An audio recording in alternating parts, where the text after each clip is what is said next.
I'd like to take this opportunity to thank my sponsor, Rycor Countertops. They deal in custom countertops in quartz, corian, meganite, laminate, and butcher block. They also have custom kitchen cabinetry, closets, laundry rooms, and millwork. They're family owned and operated for 18 years, knowledgeable and highly experienced staff, and friendly customer service. Head on over to 1069 Clark Road. Check out their showroom today.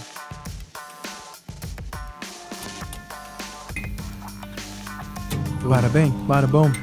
Boom. Okay, we are rolling. So, nice. Ladies and gentlemen, my special guest today, Adrian the Bully Wooley, TKO champ. He's been in the game for too long time. Don't want to age him too much. I met you for the first time was on the res. Yeah. And at the time, your team was just tearing through guys left, right, and center. And I've actually rubbed elbows with you at a ton of events. I've seen you at a million shows, and I've always just shook your hand and said, hey, like it was a respect thing, but I never actually got to sit and talk to you to see really what you're all about. Tick. Yeah, I want to see how you tick. I've only heard stories, and I've only heard good things, which is great. So I kind of like I said, I'm glad that you only talked to a few people then. So I want to let's dive into it. Let's start the beginning of the career. So let's go back. Let's go back to when you were a kid. So predominantly you're a wrestler. Yeah. Go back. No problem. Where'd you grow up? So I grew up in Uxbridge. Okay. So north of Newmarket, Toronto, like 45 minutes north of Toronto. Farm town, small town, obviously Uxbridge. And I grew up in a little smaller suburb town called Zephyr, Zephyr. It's a nice little hamlet and farm community. And, your parents, tell you to go outside. So, you're bored. I want to do something. I probably had ADHD at the time or something like that. I was just a hyper kid. Mm-hmm. And only kid? Only child? No, I have an older brother who I tormented. And my brother is like, now I can say this, obviously, he's the nicest man in the world. And he's got the patience of a saint. He's going to heaven for sure for the amount of torture I put him through as a young little shit. As a little brother, I was a little shit to him as a little brother, really? And he was the best. He really was the best. He had the most patience in the world. But, so parents go outside, kick the ball. So there's my backyard, and we lived in a bungalow or whatever. And I'd kick the soccer ball, and I'd anything to play sports. 500 up if there wasn't enough people to play baseball, and my dad would be like, now it's country miles, right? Mm-hmm. So you do a block, it's like 2 miles, 2 miles, 2 miles, 2 miles, right? So my dad would be like, you know what, you should get on the bike and see how fast you can get around the block. Oh, fuck, okay, Dad. Yeah. So I'd get on the bike and I'd run I'd ride my BMX bike and then, he'd be like, oh, not bad. He goes, but I bet you can do it a minute, 2 minutes faster. Go again. So I'd be like, all right, Dad. So just to tucker me out, because they were like, oh my God, what are we going to do with this kid? He's bouncing off the walls. So I think that was the way they tuckered me out. And then my brother started wrestling, and he was in grade 5 and I was in grade 3. Okay. And they start wrestling that young? I was very, very fortunate. I had this gym teacher at my public school in another little hamlet town called Sanford, and Scott Central was my public school. And Mr. Byers, I still remember him. And I should maybe just cut off that I've got a greasy mustache here because it's Movember. So I don't usually look like a pedophile that should be, have restrictions. No, I like the mustache, man. It's so cool. Just so you know, so it's Movember, so that's why I'm donning the shirt and the mustache. But Mr. Byers was my gym teacher, and he had this big bushy mustache, and he allowed me to wrestle only because I was the little brother of my older brother, obviously Vaughn, who was wrestling at 5. So they started wrestling at grade 4, 5, and 6, and which is crazy because that's not heard of anymore, right? It doesn't happen. But in Durham region, there was we were very, very fortunate to have a lot of coaches that left Toronto, and as they graduated from university and everything, they were trying to get teaching jobs because they wanted to continue in wrestling. So they just moved east and, went to Scarborough, Pickering, Ajax, Whitby, Oshawa, and then a little bit north, came to Uxbridge. And so all these superstars that were, provincial, national champs, they were, going through the university program, ended up becoming teachers and just kind of moving east because those were all building up. So I had this gym teacher, Mr. Byers, and I started wrestling in grade 3. Wow. And They were the same thing. Just he's hyper. Just let him run around. Let this little banshee run around and do whatever he wants to do. And it kept me out of trouble because otherwise I would have been in trouble all the time for sure. Really? And just being a dick to my brother. That's crazy. Yeah. And then so you did wrestling. You did wrestling all through high school. Did you go to university? Yeah. So I wrestled all through high school, and then I met Bill Walters was my high school coach, and so I went from obviously public school to middle high school. Grade 7 and 8 was a different school, and then high school was right across the road. So I had a different grade 7 and 8 wrestling teacher, and then I kind of got scouted obviously by my high school coach, and I was allowed to come to wrestling practices every little while. I would be able to go over, and I wasn't a big guy, so it was kind of like, great, we got the lightest guy, we're going to plug him into this weight class and he's going to win. So I was like provincial champ grade 4, 5, and 6, second grade 7 and 8, and then I went to grade 9, and then it kind of blew up from there. Exploded. So, do you know the name Dean Lord? Dean Lord, I know the name. Is he a London guy? No, he's a Scarborough guy. Oh, Scarborough. I grew up in Scarborough. Did you? What high school? David and Mary Thompson. Yeah. My dad taught there for 36 years. Shut up. Who's your dad? Mike Wooley. He was a chemistry teacher. No way. Yeah. My dad at Brimley Lawrence. Mr. Wooley. Yeah. That's your dad. That's my dad. I know. I remember him. Small world or what? Whoa. Yeah. I remember him. David Mary Thompson. Yeah. I used to go there. Because he was a great chemistry teacher. Yeah. Yeah. Like great. Yeah. He talked to us about, he told us one time, I remember this teacher through and through because holy shit. Yeah. Just tripped me out. He was talking about making napalm. Yeah. That. Yeah. He said, like having a cool dad to make napalm. Yeah. He said, oh man, this is bringing back memories. He said in class, he was one time, he's like, never mess with a chemist. He goes, because I can go into your house. I can go into underneath the sink. I can concoct something and blow the house up if I needed to. And he was MacGyver. And all the kids were like, yeah, well, yeah, he was the first Walter White or MacGyver. Mr. Wooley. Yeah. That's your dad. Yeah. Sorry, Mr. man. Wooley. I'm tripping out, man. Because you tripped me out because he said David Mary Thompson. I'm kind of like, and it's bulldozed now, right? It's gone. Yeah. I just saw that. I just saw. I'm on the David and Mary alumni page or whatever, and I'm like, they tore it all down, and they tore down Bendale, which is like right beside. I grew up right in that area. No, so did my dad. So my dad lived just north on Brimley Road. Okay. Where the church was. Yeah. He lived right across the road from the church. No way. And so did my mom did too. They met at David Mary Thompson. They both went to David Mary Thompson. They were high school sweethearts, and they got married at that church right across the road from my mom's house. Wow. And then my dad taught at R.H. King. Yeah. Down the street. The R.H. King Collegiate. Yeah, they wore uniforms. Yeah. I dated a chick from there. Yeah. Of course you did. Dated. Dated. Is that school still there? Because that was like right on the cliff. I don't know. They had a eroding cliff that was over the Scarborough Bluffs. And it was literally like eroding. So I don't know. That's crazy. That fucking just blew my mind. Mr. Wooley. I remember it like it was yesterday. Because you don't know that name is like, you can't forget it. No. I remember how he looks. Like I can visualize. He looks exactly the same, only he's all white now. Yeah. He was exactly the same. He was gray then. Oh yeah? Okay, well then he looks... He was peppered. He was peppered. Yeah. So he probably wouldn't remember me because I was... He looks like Sean Connery, although, he looked like Sean Connery a month ago, maybe. That's insane. Okay. Wow. So he was a wrestling coach there. Okay. So you might know Sava Antonides or Vince Adinkra or those guys. So those guys used to wrestle with David Mary Thompson. So my dad was the wrestling coach there.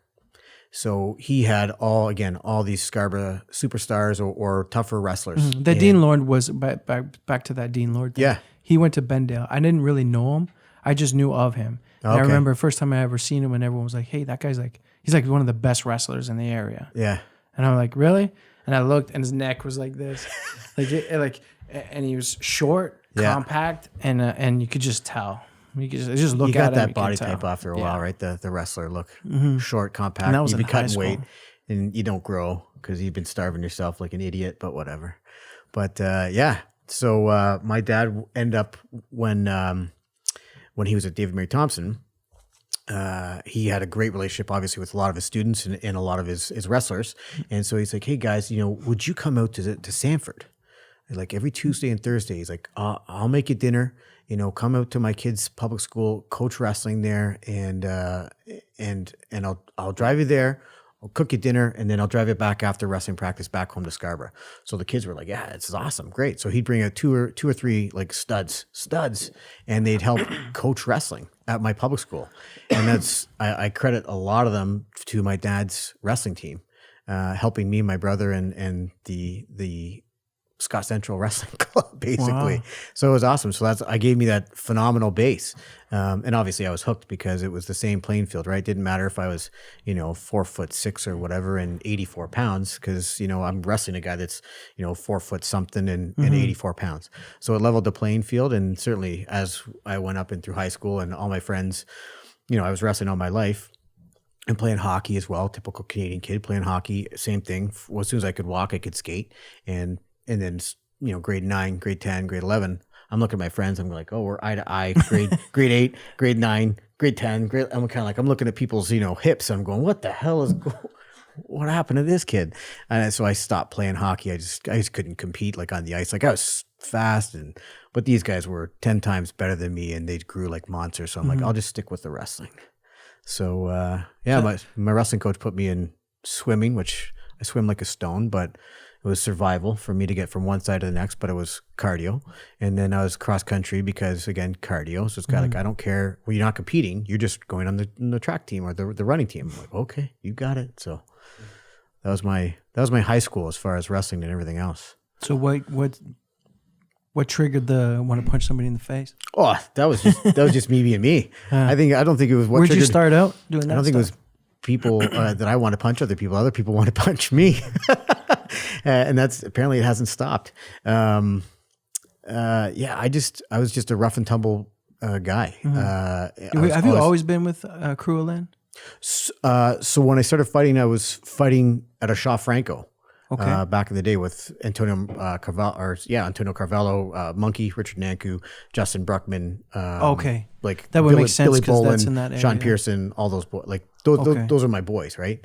I started fighting with Sean because I know Sean since we were same thing, like grade 3, grade 4. He's a Pickering boy, isn't he? Pickering boy, yeah. Okay, so he wrestled for Durham XLs, and so that's how Sean and I have known. He's like my little big tougher brother. So I used to, like when I first met Sean, he'd stuff him under the seat, and then grade 8, 9, and 10, he just, and I'm like, what the hell happened to this kid? And he just, now he's a monster. Yeah. But he wrestled for Durham XL, so that's how I remember Sean, and it just after Sean was always into Ultimate Fighting. And so I ended up going to... What year was this? That's just for a timeline's sake. Oh, okay. So I went to Brock in 95. So this is like the early 90s. Okay. Early 90s was high school for me. So Sean was a grade behind me, and but 10 times smarter. Mm-hmm. And I went to Brock, where I had Marty Calder was my wrestling coach. And then we had a great club, Oshawa Olympic Wrestling Club. And there was Ainsley Robinson was from there. And we had... national champions, junior world medalists, Mike Watson, and the list just goes on and on and on and on. Wayne Weathers, who played in the CFL, who, is a OPP officer now and stuff. But I mean, there's just so many studs at Oshawa Olympic. So Marty Calder at the time, my coach, was kind of like, hey, any graduates that are going to come for recruiting for next year? And I was kind of like, yeah, I'll grab Pearson, I'll grab my boys. And I did a recruiting weekend and brought all the guys from Oshawa, and ended up just being superstars from Oshawa, just kind of flooded to Brock. Mm-hmm. And so Sean lived with me first year, and Bruno Azevedo, all these guys from Dumbarton High School, and Mike Francis, all these guys. And it was just, it was like homecoming for me, and surrounded myself with all my friends from public school and high school and now university. So it was super, super comfortable. And Sean was always into Ultimate Fighting. And so Sean at university was kind of like, hey man, I'm going to do this jiu-jitsu stuff. And Justin Bruckman, we knew him because he was doing judo back in the day. Mm-hmm.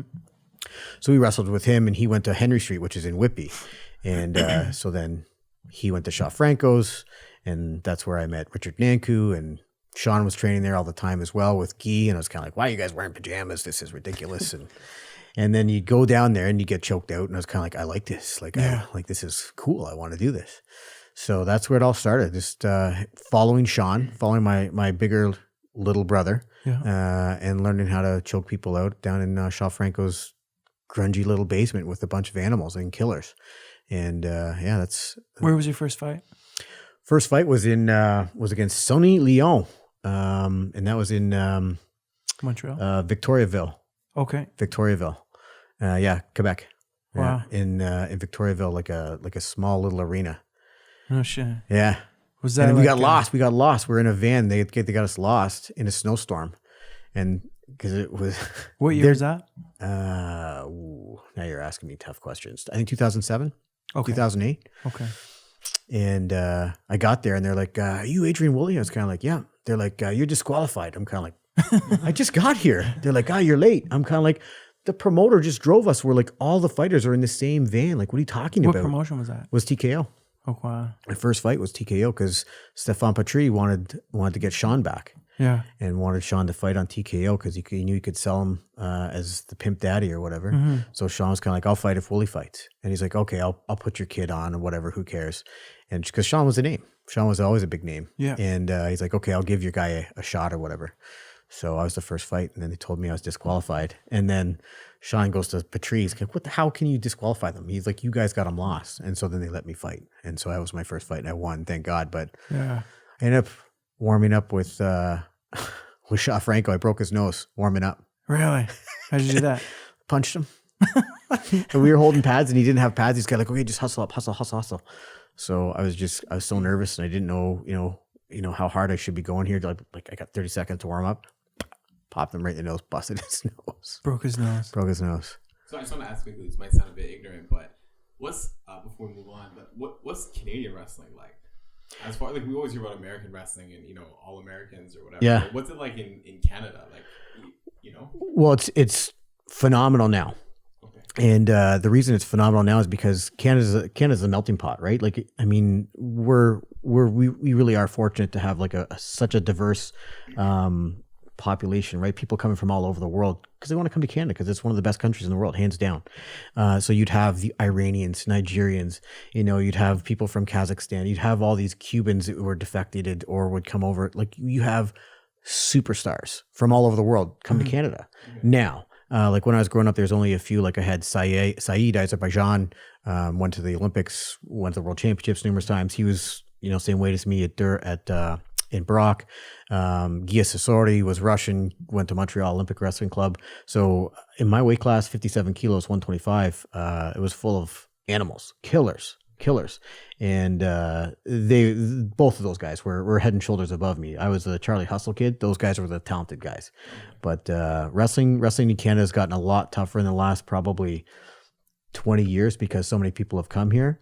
But wrestling in Canada is, of course, I'm biased. I think wrestling's the best sport in the world. But that's just me. Like I said, it's certainly the most disciplined. Yeah, because there's no off season, right?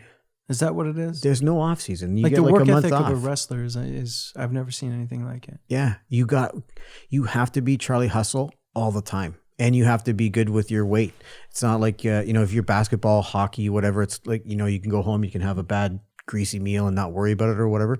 I'm sure you have to, but not as much. Wrestling, man, you do that, it's like, I just put on an extra 4 pounds. Boy, tomorrow's gonna suck. Because you weren't sure if you've got a dual meet, if you've got a tournament down the road, and you didn't want to have a bad diet anyways. But you had to be super, super disciplined, not only with the technique and with training, but also with your diet. So there's no off season as well, and it's like almost 10 and a half months long. So having a month and a half off, really, like it wasn't an off season, and you wanted to always get better, right? So you didn't want to miss anything. And I was a junkie. Like once you're hooked on that lifestyle, it's like every day at 4:30 or 8 o'clock in the morning. If I wasn't on the mat or I wasn't running or I wasn't lifting or I wasn't training, it's kind of like I just felt like something's wrong. Yeah. Because I should be, it's 4:30. I should be running right now. I should be at practice. Yeah. So you guys are just a different breed of people. Yeah. I think we're a little bit mental. You know what's funny? I just had a memory about your dad. All right. Yeah. Because it just kind of hit me. I went out for wrestling practice in high school. Right on. And I remember he was on the mat. He had like this he had wild hair. Yeah. Like almost not an afro, but like it was tight and curly. Yeah, he had like this yeah. And I did a couple practices. I got ragdolled, obviously. Wrestling wasn't my thing. I was a Taekwondo kid. Like, I wanted to kick and punch everything. Yep. So I thought wrestling would be good to get in shape. And your dad pulled out the uniform. Oh, yeah. And I dipped. Like, what the hell is I ain't wearing that because I was a chubby kid. Yeah. You know what I mean? I'm like, I'm wearing baggy clothes right now because I didn't want to, because I was insecure. Yeah. Never mind, you want me to put on a singlet? Yeah. You're this insane. This onesie? Yeah. This super skin tight onesie? And I wish I had my time back because I would have done it differently. Oh, we could sit here and do, what ifs or do-overs all day long. I got a bunch of them. I would do overs. But, yeah, it's a great sport, and I think what was their colors? You were red and black, right? So they would have those awful. The red men were the the red men.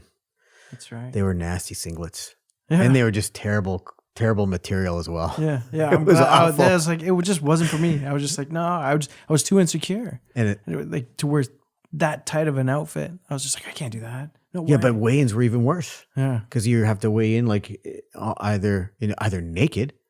I couldn't even imagine now. I think about it. I can't even imagine like you've got 52 kilos, 57 kilos, 62 kilos, 68 kilos. Like you've got all these lines of scales and weights, whole gym, and everyone's standing there in their underwear, and they get on the scale. You got a grade 9, and they're taking off their underwear to weigh in the scale, and you're kind of like now. It just seems so bonkers that would even happen. At the time, it was kind of normal thing. Whatever. Well, it's no big deal.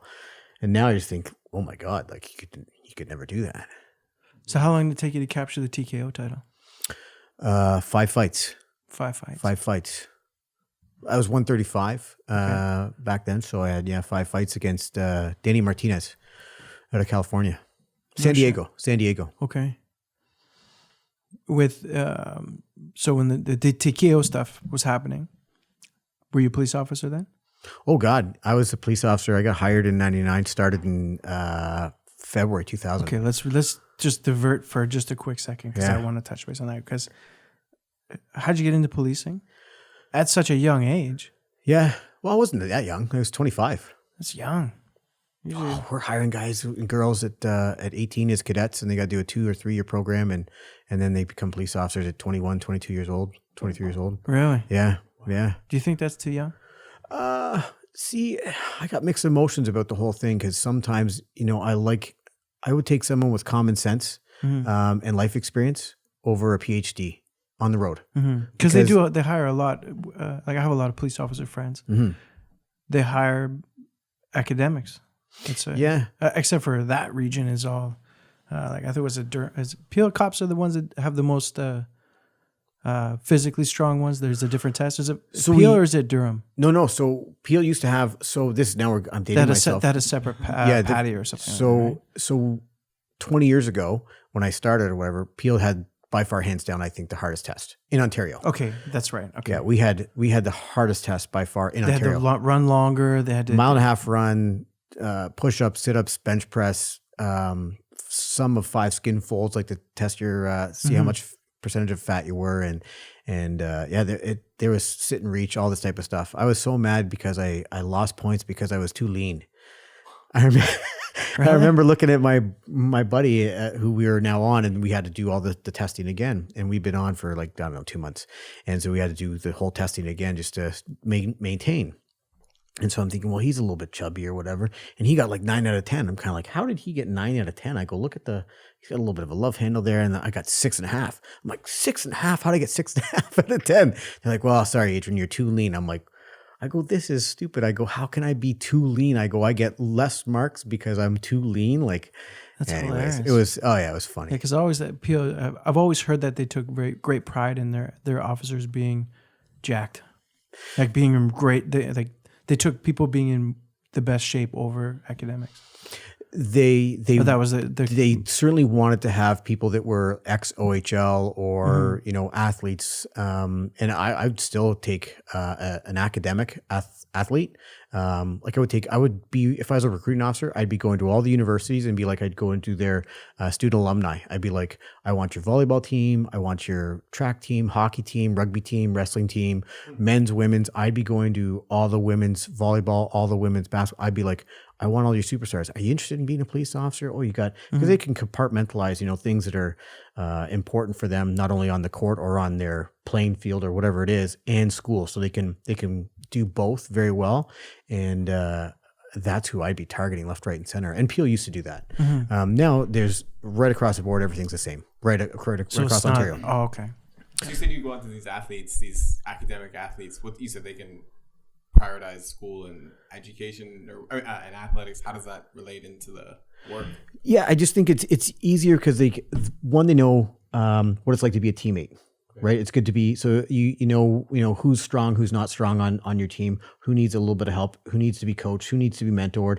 And then they also can do the academics as well, where they can buckle down and like, bang out a paper, bang out a arrest report or whatever the case may be. Right. So they've got that ability not only to think on their feet and be a good teammmt, but they can also get the academics and put pen to paper and usually articulate what they're doing. Analytical thinking. So that would be me if I was a recruiting officer. And again, I think that you get a wide spectrum of diverse people, right? So the more diverse people that you can grab, the better. Yeah. So nice.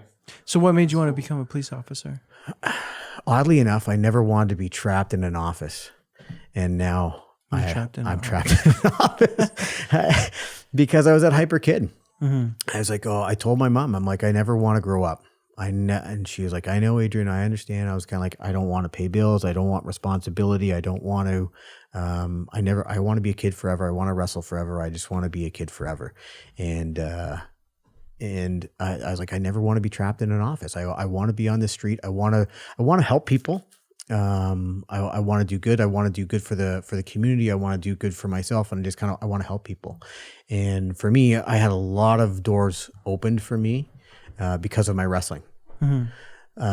So not that people cut corners for me, but I had a lot of opportunities given to me because of my ability to wrestle and for school and everything else.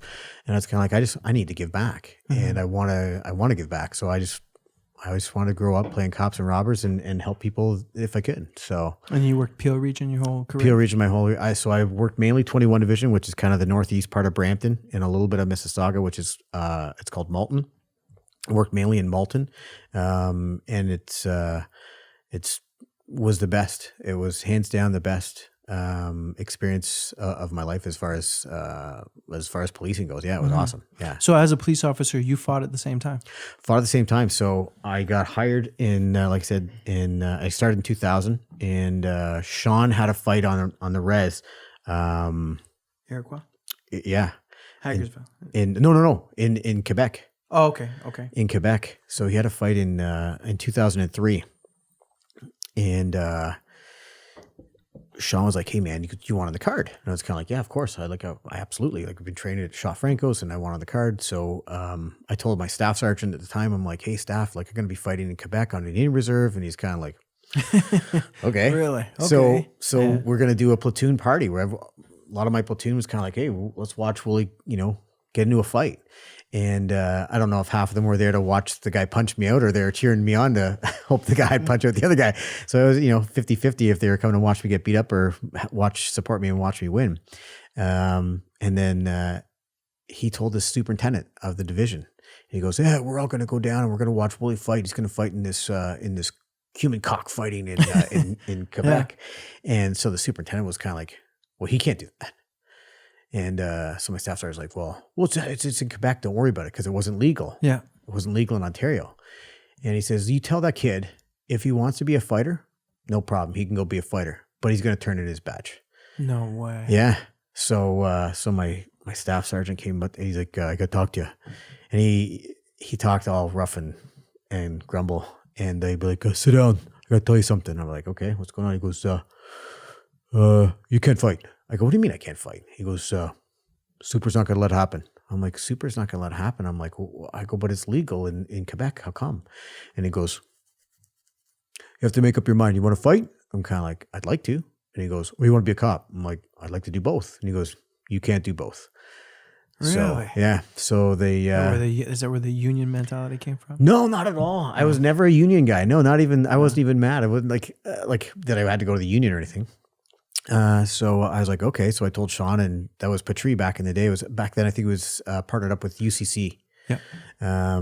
And so I couldn't go to UCC and fight. And then so Sean was like, oh man, that sucks. Sean retired, got a job. He was working at Dell, making big money. And then, he's like, hey, I'm going to make a comeback in 2007. And I'm like, that's awesome. Like, I can't wait. Like, I'll be, by your side, whatever you need. I'm going to wrestle with you, to help you train. Like I said, he's like my big little brother. Mm-hmm. And he goes, no. He goes, you're going to fight with me. And I'm like, I'm not fighting, man. I'm not fighting. And 3 weeks in, I was like, okay, I want to fight. You got the itch. I got the itch. You got the itch. Yeah, I got the itch.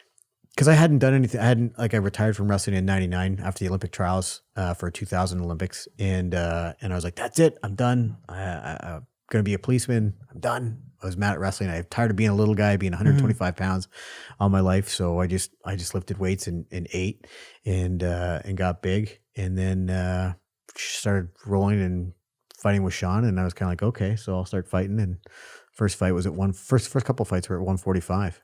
Oh, wow. Which is not good. Yeah. Thank God I didn't stay there, and then went down to 35 and then went down to 25. So what happened with the superintendent? Did you? So he ended up being our chief. Oh, wow. So he really didn't want to piss him off. He was a great guy. He was a great guy, and I don't hold any ill will to him whatsoever. Like, why do you think he didn't want you to do that? Bad image. At the time, it was like human cockfighting. That we're going to have one of our officers doing this human cockfighting, and I don't think that it was just lack of education, lack of knowledge. Right? Mm-hmm. They didn't know that there was a huge amount of respect to it. There was a huge amount of camaraderie to it. That it was a brotherhood in a different community. They just thought it was just two psychopaths hopping in a cage killing each other. I'm like, that's not what this is. This is really, if you think that's what this is, you really do have to educate yourself. And we see that all the time now. You guys see it all the time. They're not animals. I mean, these guys are there's like I hugged almost every single guy I fought after. Like I've sat in locker rooms and we've laughed, we've cried, we've shared a beer or shot the shit, and it's just the way warriors work. Yeah. And I don't think that they saw it that way. So there's kind of like, it's a bad image. We're not doing it. It's illegal. So we're not going to have any of our officers doing stuff that's illegal. And I totally understand that. At the time, they just didn't understand. Yeah. So when did they kind of give you the green light? So 2007, it came out you couldn't ask about secondary employment because it was considered secondary employment. So as long as it didn't have anything to do with policing, like you couldn't be obviously a bartender, stripper, you couldn't be a private investigator or bouncer or any of that type of stuff. Well, you couldn't be a stripper? No, apparently not. It's because you would have been in the cop outfit. Yeah, right? I don't even need the outfit. I've already got it, right? I've already got hilarious. I've already got the bad handle and everything. So, 2007, they said I was all right. They couldn't ask me. So Sean got me a fight on TKO at the Victoriaville one. And I went out there and I brought a ton of cops with me. It was great. Sean was, I think Sean was the main event. Okay. Yeah. That's cool. When did you meet Allin? I met Allin about 6 months before my TKO title and before I fought Danny Martinez. Okay. And so I was talking to Mark Bocek. And so Bocek and Sean, obviously, it's a small community, that in the GTA. So everyone kind of hung out together or word of mouth.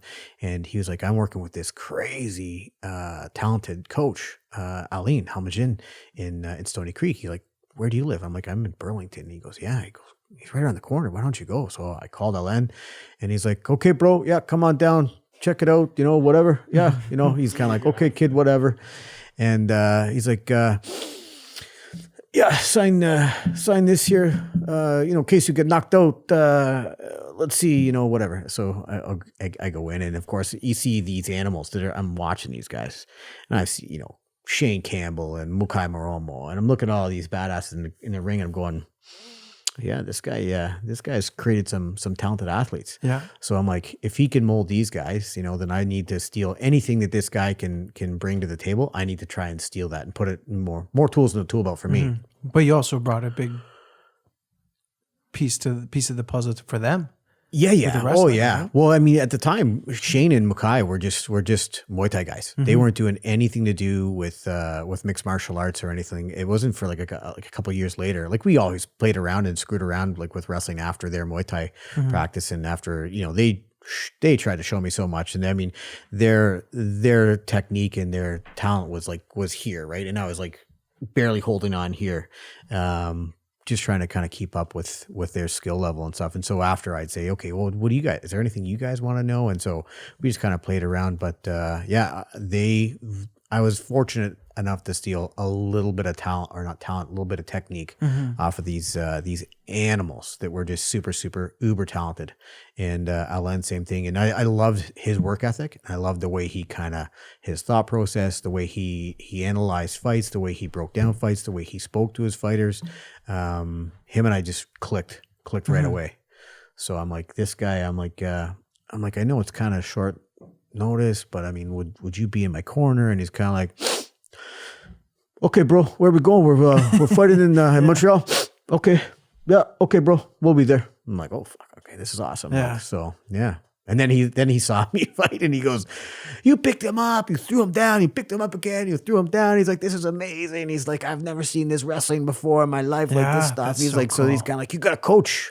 I'm kind of like, I got a coach. No, I'm gonna keep fighting. He's kind of like, I know. He goes, but you need to coach all my guys, and it just clicked. It just clicked from there.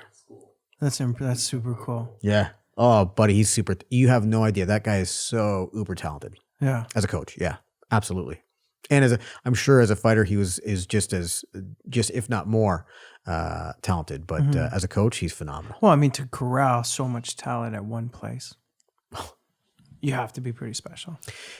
There's one thing to have, talent, but there's another thing to create, people that have got, that phenomenal base. And he can take when you see a true artist, take a lump of clay and mold a masterpiece, and maybe you fluke out with one and it turns out okay or whatever. But when you've got another masterpiece beside another masterpiece beside another masterpiece, you're kind of like, that guy's an artist. And he truly is an artist when it comes to the 8 points of Muay Thai and the ability to break down stuff. He's a true artist. He can take lumps of clay and mold them into, like I said, artists. Fucking right. Or art. That's killer. Yeah. How long have you been president of the union? January 2021 will be 3 years. Is that so it's an elected position? Elected position, yeah. How long are you there for? I'm there 4 years? So I just finished my first term, and I was acclaimed. So no one ran against me this one. So I'm in for another 3 starting 2021. Okay, you cool to talk about this stuff? Yeah, absolutely. This stuff for sure. This stuff intrigues me. Like, yeah, for sure. I'm a Teamster. Yeah, awesome. But I fucking hate the union. I hear you. And listen, and the only reason I say that, I don't hate the union. I should correct myself. I don't hate the union. Yeah. I just hate that they protect the lazy assholes. I 100% understand. You know what I mean? It's about. Like, I get they're there to protect us. Yeah. I get it, and I respect it. I don't mind paying my dues. Yeah. But at the same time, I'm like, really? You're fucking protecting this guy, which is just killing the business. Yeah. If we don't have a business, then we don't have a. So I don't really know fully how the union works with policing, because, like, the union, are you going against your superiors, which would be, your manager or your bosses or your chief of police, or are you going against the city that? So for me, it's usually I'm dealing with management. And so I've got the PRPA, obviously. So the Peel Regional Poice Association. I look after from constables, all civilians. Okay. From a certain level down. I look after recruits, cadets, constables, sergeants, and staff sergeants. Anything above that. So you've got directors, which is in the civilian world, and up. And then you've got inspectors, superintendents, deputy chiefs, and chief, obviously. That's in the SOA and the executive, so that's management. So I'm usually going against SOA or the executive, which is management. But I'm fortunate. I got an awesome chief right now. He's a new chief. We've had him for just over a year, and he dragged in 2 new deputies as well. A lot of the people that were not good for Peel Regional Police have left, thank God. And this new management has come in, and we work well together. So it's good. I understand how you're kind of like, I can't. Why do you guys protect these people or those people? I understand. I see what you're saying. Yeah. I get it. I totally. Well, I couldn't imagine. Like, I read that about you, and I was like, what a fucking crazy job to take on. So I got to tell you, when I started, it was baptism by fire. Like it really was. I saw these guys, the old presidents and stuff like that. I'm like, you guys are just doing this to pad your retirement. You're not actually doing anything for me or for anyone else out here. I mean, you guys don't do anything. I'm like, no one's fighting for our people out here. Like, we're risking literally risking our lives out there. And I never saw that. But when I first went in, day one, they're like, oh, we're going to change the Police Services Act. And this is all these changes coming. I'm like, oh my God, like, okay, so I'm down at Queen's Park every day, and we're fighting for this, we're fighting for that, and the Liberals were in charge at the time, so they wanted to change everything about policing, and they wanted to, subcontract basically out all this stuff and contract it out and get rid of, like, diminished policing. I'm kind of like, oh my God, like I'm in the fight of my life from day one. And then they started with obviously the opioid crisis and everything else. We had Narcan or naloxone. That they were giving to our officers to make sure that when they went to medicals, or if someone, or certainly an officer, got fentanyl or there's an overdose or something like that, they could administer to themselves or to someone else. And we were how would the officer get it? And why would they need that? Yeah, why for themselves? Yeah, how would they get patting someone down? And so fentanyl, carfentanil. I mean, you only need like a pin drop basically, and if it can get on your hands, it goes right in, and you could have an overdose. No way. Oh yeah, I didn't know that. Oh yeah. So like, I mean, you have to glove up, like make sure that you're not getting any skin exposed or in the mucus, eyes, mouth, anything like that, even in your skin. So you'd have officers, starting to basically go out or whatever it was. Thankfully, knock on wood, nothing in Peel yet. But like in jail guards all the time, you watch guys in the States, they overdose from just patting somebody down because they had I didn't know that. fentanyl and stuff on them. So we were getting charged or investigated by the SIU if we administered Narcan and the person didn't make it. So we go to a medical call and we'd see obviously the person's not doing well, and we'd administer Narcan because someone would say, oh, I just shot up with them or whatever the case may be. So we administer Narcan. Well, the ambulance would do it, the fireman would do it, the policeman do it. We get investigated by civilian oversight, and we'd be under criminal investigation.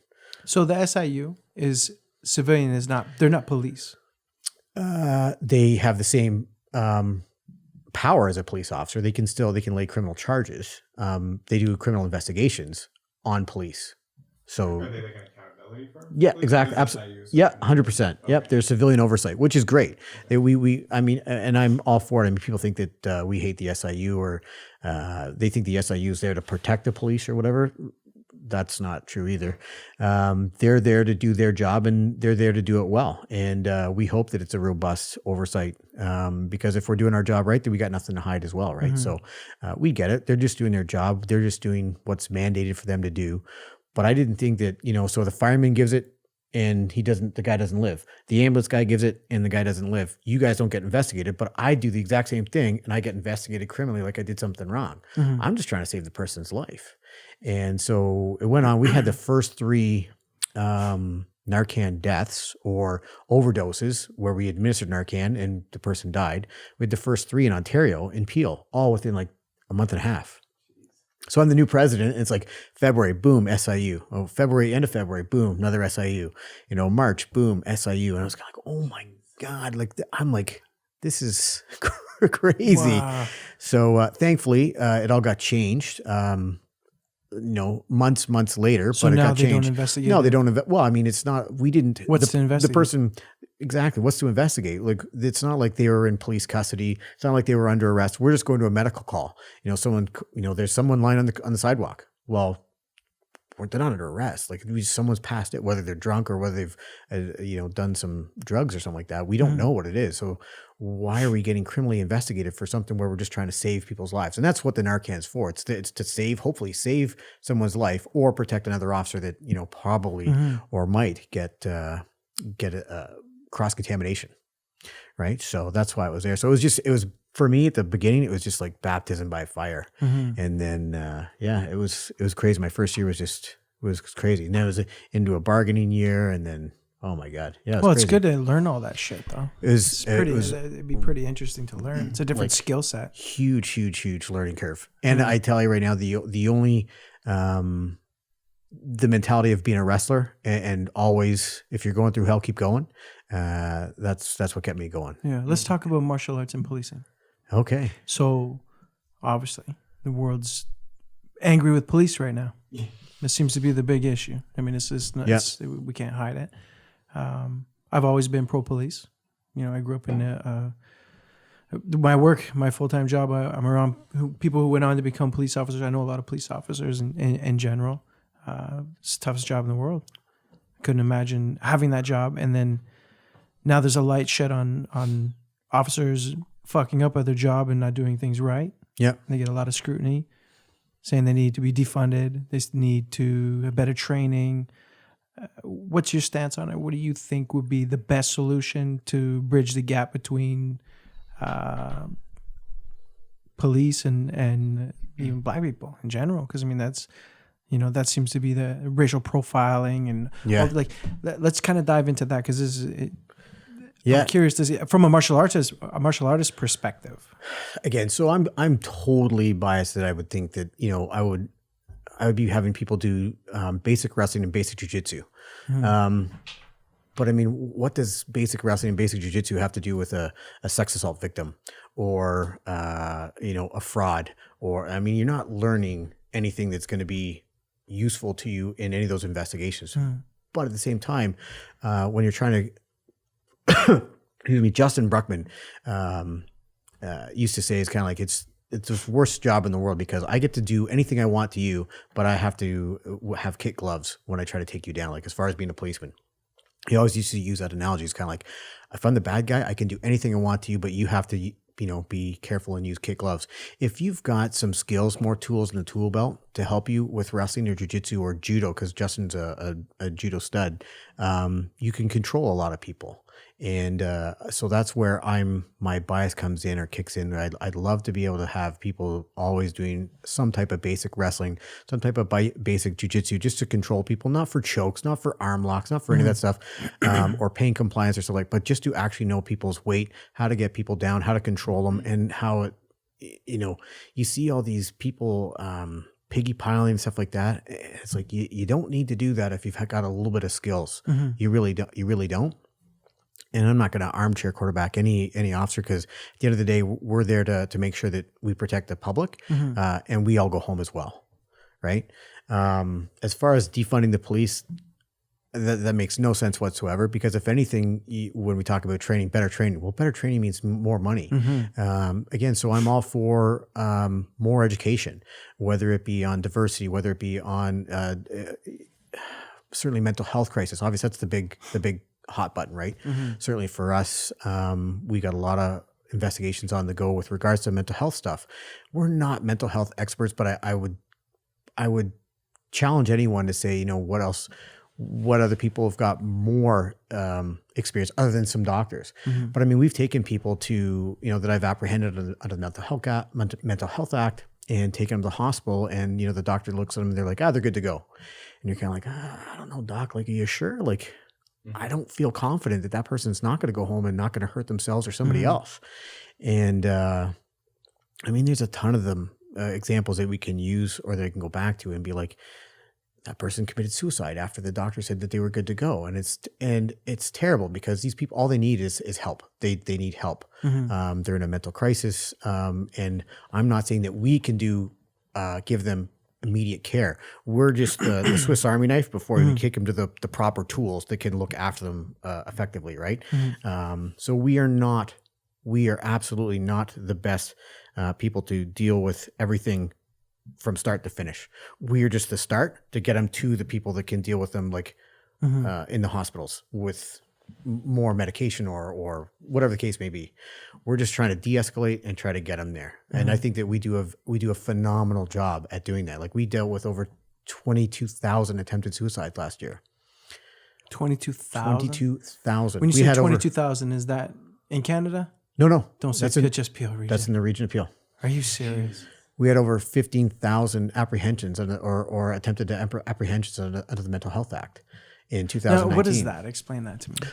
Forgive me. People, no, it's fine. It's an educational thing for a lot of people. So people think we arrest people, and that's not at all what we do with people that are are going through a mental crisis or whatever, we're kind of like, okay, this person's going to hurt themselves, right? Or they're going to hurt going to hurt somebody else, right? So our job right there is to apprehend them. We're not arresting them. It's not a criminal charge or anything like that. We're apprehending them and we're taking them to a doctor and we like, listen, these are what we've seen. This is what I believe could happen or what they've said they want to do. Doc, you're the expert, not me, but this is what I think. This person needs to be here and you need to assess them or whatever the case may be. As lame as terms as I can make it or as base as I can explain it. And they make the decision. And sometimes they say, you know what, officer, thanks very much for your input. I think that they're good to go, and they let them go. And that's fine. And we'll give them a ride back or whatever the case may be. And sometimes, knock on wood, things work out. Sometimes they don't, right? So it's tough. Like, I mean, but as far as training goes, they want to give more officers more training. I'm all for that. That's fantastic. And the more, like I said, for anything, the more tools you got in the tool belt, the better we're going to be. And that's in anything, whether it be MMA, whether it be policing, whether it be mental health, that type of stuff. Yeah. So I feel like asking, like, what was I going to say? So, like, as with anything that we do in the world, there's always opportunities for, like, to get better at whatever we do, right? For sure. You know, what I guess, like, are there any things that you see that are, like, challenges in policing? Like, you know, for me, like, there's tons of challenges. Yeah. But I mean, like, I look at, like, politically, like, there's always these arguments back and forth, more of this, less of this. And one thing that I feel is that I feel like just watching it looks like people want to put more accountability on individual officers and less on like an institution. And I don't know if that's true, but you look at like arguments of, hey, like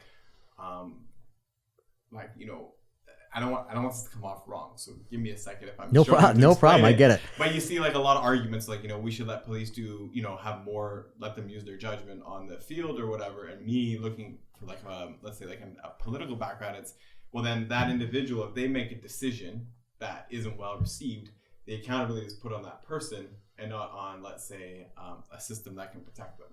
Did what I say make sense at all? Like, I'm not sure exactly what you're trying to say. I understand the fact that like when it comes to mental health, obviously, or were you saying when it comes to arrest I'm or more just policing in general for whatever. So let's say whatever, there's a call or something and an officer, like, okay, we're looking in the States, and I think American policing is very different than Canadian. And that's the thing. A lot of people compare policing and we're talking about Peel before about how we had a strict physical and that type of stuff. Yeah. And being a police officer in the States and being a police officer here, night and day, like in the US compared to here, it's night and day. Yeah. It really is. The amount of training that you have to go through, the amount of hoops that you have to go through, the amount of training that we go through here compared to the States, it is truly night and day. Yeah. And it's frustrating for people to say the police in the States and the police here, it's the same. No. It's not the same. It's like saying, well, CFL and NFL, same thing, right? It's football, right? They're all on turf, right? Yeah. Same thing. Football, CFL, NFL, same. No, not even close. Yeah. Not even close to the same. Yeah. Same thing with policing in the States. Same thing with policing in Canada. It's not completely different. We have way more rules. We have way more oversight. Which is fantastic. Yeah. And that's why I think Canada's one of the best countries in the world to live in. So here's a better way for me to ask my question. So for you, when you're looking at policing, do you feel that an individual officer should have more decision-making power where then they bear more of that responsibility, or is there more value in sort of like maybe like a process that they follow and then that the responsibility is put more on the institution? Does that make sense? I'm more for the process. I'm more for, you know, some uniformity and making sure that, you know, everything's fair. Obviously, at the end of the day, everything's got to be fair. Right. I want people obviously to have their the ability to articulate why they did what they did, and every officer should articulate why they did what they did, or what whether it's making an arrest or laying a criminal charge or whatever. So, like I said, the more tools in the tool belt we got, the better they're going to be. But we have civilian oversight for a reason, and I think that's again, I'm very happy that we have a civilian oversight, and there's different bodies of oversight for us, and I think that's important. Mm-hmm. So, what I don't think people talk about is the mental health within police officers themselves. Oh, it's a big problem. Like I couldn't imagine some of the shit you guys see on a daily basis. Yeah, dealing with people that are rude and violent. Rude, I'll deal with rude all day long. Rude is good. Rude is the way to go. But people like Like I was speaking, I won't say his name. He's a police officer too. Yep. He's around the MMA community quite a bit, and he said that there was like police officers getting like ambushed, and like making fake calls just so that they can be ambushed by people. Mm-hmm. Like, and then that's just another risk that you guys have to take. And, Yeah. and I think people forget that you're human beings too. Your families to go home too. And that's, I think you're absolutely right. People forget, they just think of the police and they say, oh, the police did this, the police did that. Well, that was one police officer. So, and that's the difficult thing where they say, well, the police. No, you have to say the police officer because everyone thinks about that person. Obviously, I won't even say his name. Down in Minneapolis or Minnesota, or whatever, and that's one officer. That's one guy that did something very, very bad. But everyone says the police did that. No, that police officer did that. But don't paint all of them with the same brush. And you're right. They're your friends. They're your brothers. They're your sisters. They're your moms. They're your dads. They're all these things. And the mental health thing is so important. And the things that we see, the things that you see, like we have an average of 14 to 60 mental health calls a day in the region of Peel. So, that's a lot of people that we deal with. And then you think about the amount of suicides. Certainly with COVID, there's a lot more issues when it comes to people not being able to get out and see people. And then they start having, obviously bad thoughts, that type of stuff. Things get worse. So when you see, this stuff day in, day out, like you kind of become desensitized, which is obviously it's difficult. But yeah, there's unfortunately people you see, overdoses, you see suicides, you see car accidents, you see homicides, you see shootings and sexual assault victims, and you have to deal with that and you have to talk to them, and then you have to go back home and be like, everything's sunshine and rainbows. Well, sometimes it's not just sunshine and rainbows. What's set up for the police to help you guys with that? Thank God we've got organizational wellness. We have other places that are out there. Is it mandatory, or do they just say, hey Chuck, I think you got some issues, bro, and you need to talk to somebody? There's a lot more not to dive into the whole thing, but there's a lot more checks and balances now that certain people will go to obviously a very horrific call, and right away it's like they activate the launch sequence, and it's kind of like all those people, they need to get some help right away. No shit, eh? Yeah. Wow. It's something that was never done before, though. It was like Dr. Daniels was going to solve everything, right? It's kind of like, just push those emotions deep down and have a drink and we'll talk about it over. And it's kind of like, now you think about that and they're like, oh, that guy's crazy. That guy's got a problem. No. And we have to kill that stigma of that, that you're broken. Well, no, I'm injured. Just like if I blew out my knee, I'm injured. I still need to do therapy on my knee, and then I'll be back on the field. Human response, right? That's not. Yeah, but that's. I'm just injured. Through. Yeah, 100%. So you need to go get if I get therapy on my knee. I get therapy for myself because I'm not right. Yeah. And it's not weakness. It's not, and that's the unfortunate part, that there was that stigma forever that was a problem, and I think that's where we need to definitely change the narrative, and it's kind of like I'm not weak, right? I just need a little bit of help, and I'll be right back, where I was. Hopefully. Is the suicide rate up in policing? I mean, how many officers did OPP lose last year? I think more than 8, 9 or something like that. Like how many people are in the OPP? Like, would you say like the whole force? How many officers? Yeah. Now I think that there are over 6,000, 7,000 officers. Just 7,000 people and 8 suicides. Yeah, in a year. In 1 year. Right? And there was a lot. Yeah, there was a lot of, last year was a really bad year for police officers. Yeah. There was a couple in Toronto, there was a Ottawa, like it's tough, right? And it's a difficult conversation that people don't want to have. And that's with anything. They don't want to have those difficult conversations, or they're like, why do you think? Because it's that difficult. They want to say, hey, Jamie, are you okay? Because they might not like the answer they're going to get. And it's not because they don't care. They're just not maybe trained enough, or they just don't know how to deal with it properly. And And that's where I said, we've come a long way from 20 years ago, from where when I started to where we are now. And thank God there's so many more checks and balances. And certainly with the new chief that we have, he's very, very in tune with that. And I can't say enough about the programs that are not just within the service, but also surrounding it. So, I mean, there's things like boots on the ground, which if you're having a problem, you call this 1-800 number right away for a frontline officer or frontline worker. Ambulance, fire, corrections, the amount of problems that corrections have to deal with, the amount of stuff and people don't understand how difficult it is to be an ambulance attendant. So difficult, right? I give those people so much respect for everything that they have to put up with. Well, they're their first. They're not just their first, but they see people always at their worst. Mm-hmm. They're always either sick, upset, hurt. Like they're always at their worst. Say not because we see some good, we see some bad, we see some ugly. They always see people usually at their worst, right? So they need as well. So they can call boots on the ground 24/7, 365 and say, you know what, I'm having a bad day, and get the help that they need, which is phenomenal. And then there's other things that are like I instituted a chapter it's called Beyond the Blue, and Beyond the Blue Peel Beyond the Blue looks after not just Adrian, but they look after Adrian's wife and Adrian's kids and that type of stuff, because there's a lot of stuff for me, but there's not a lot of stuff for the family, right?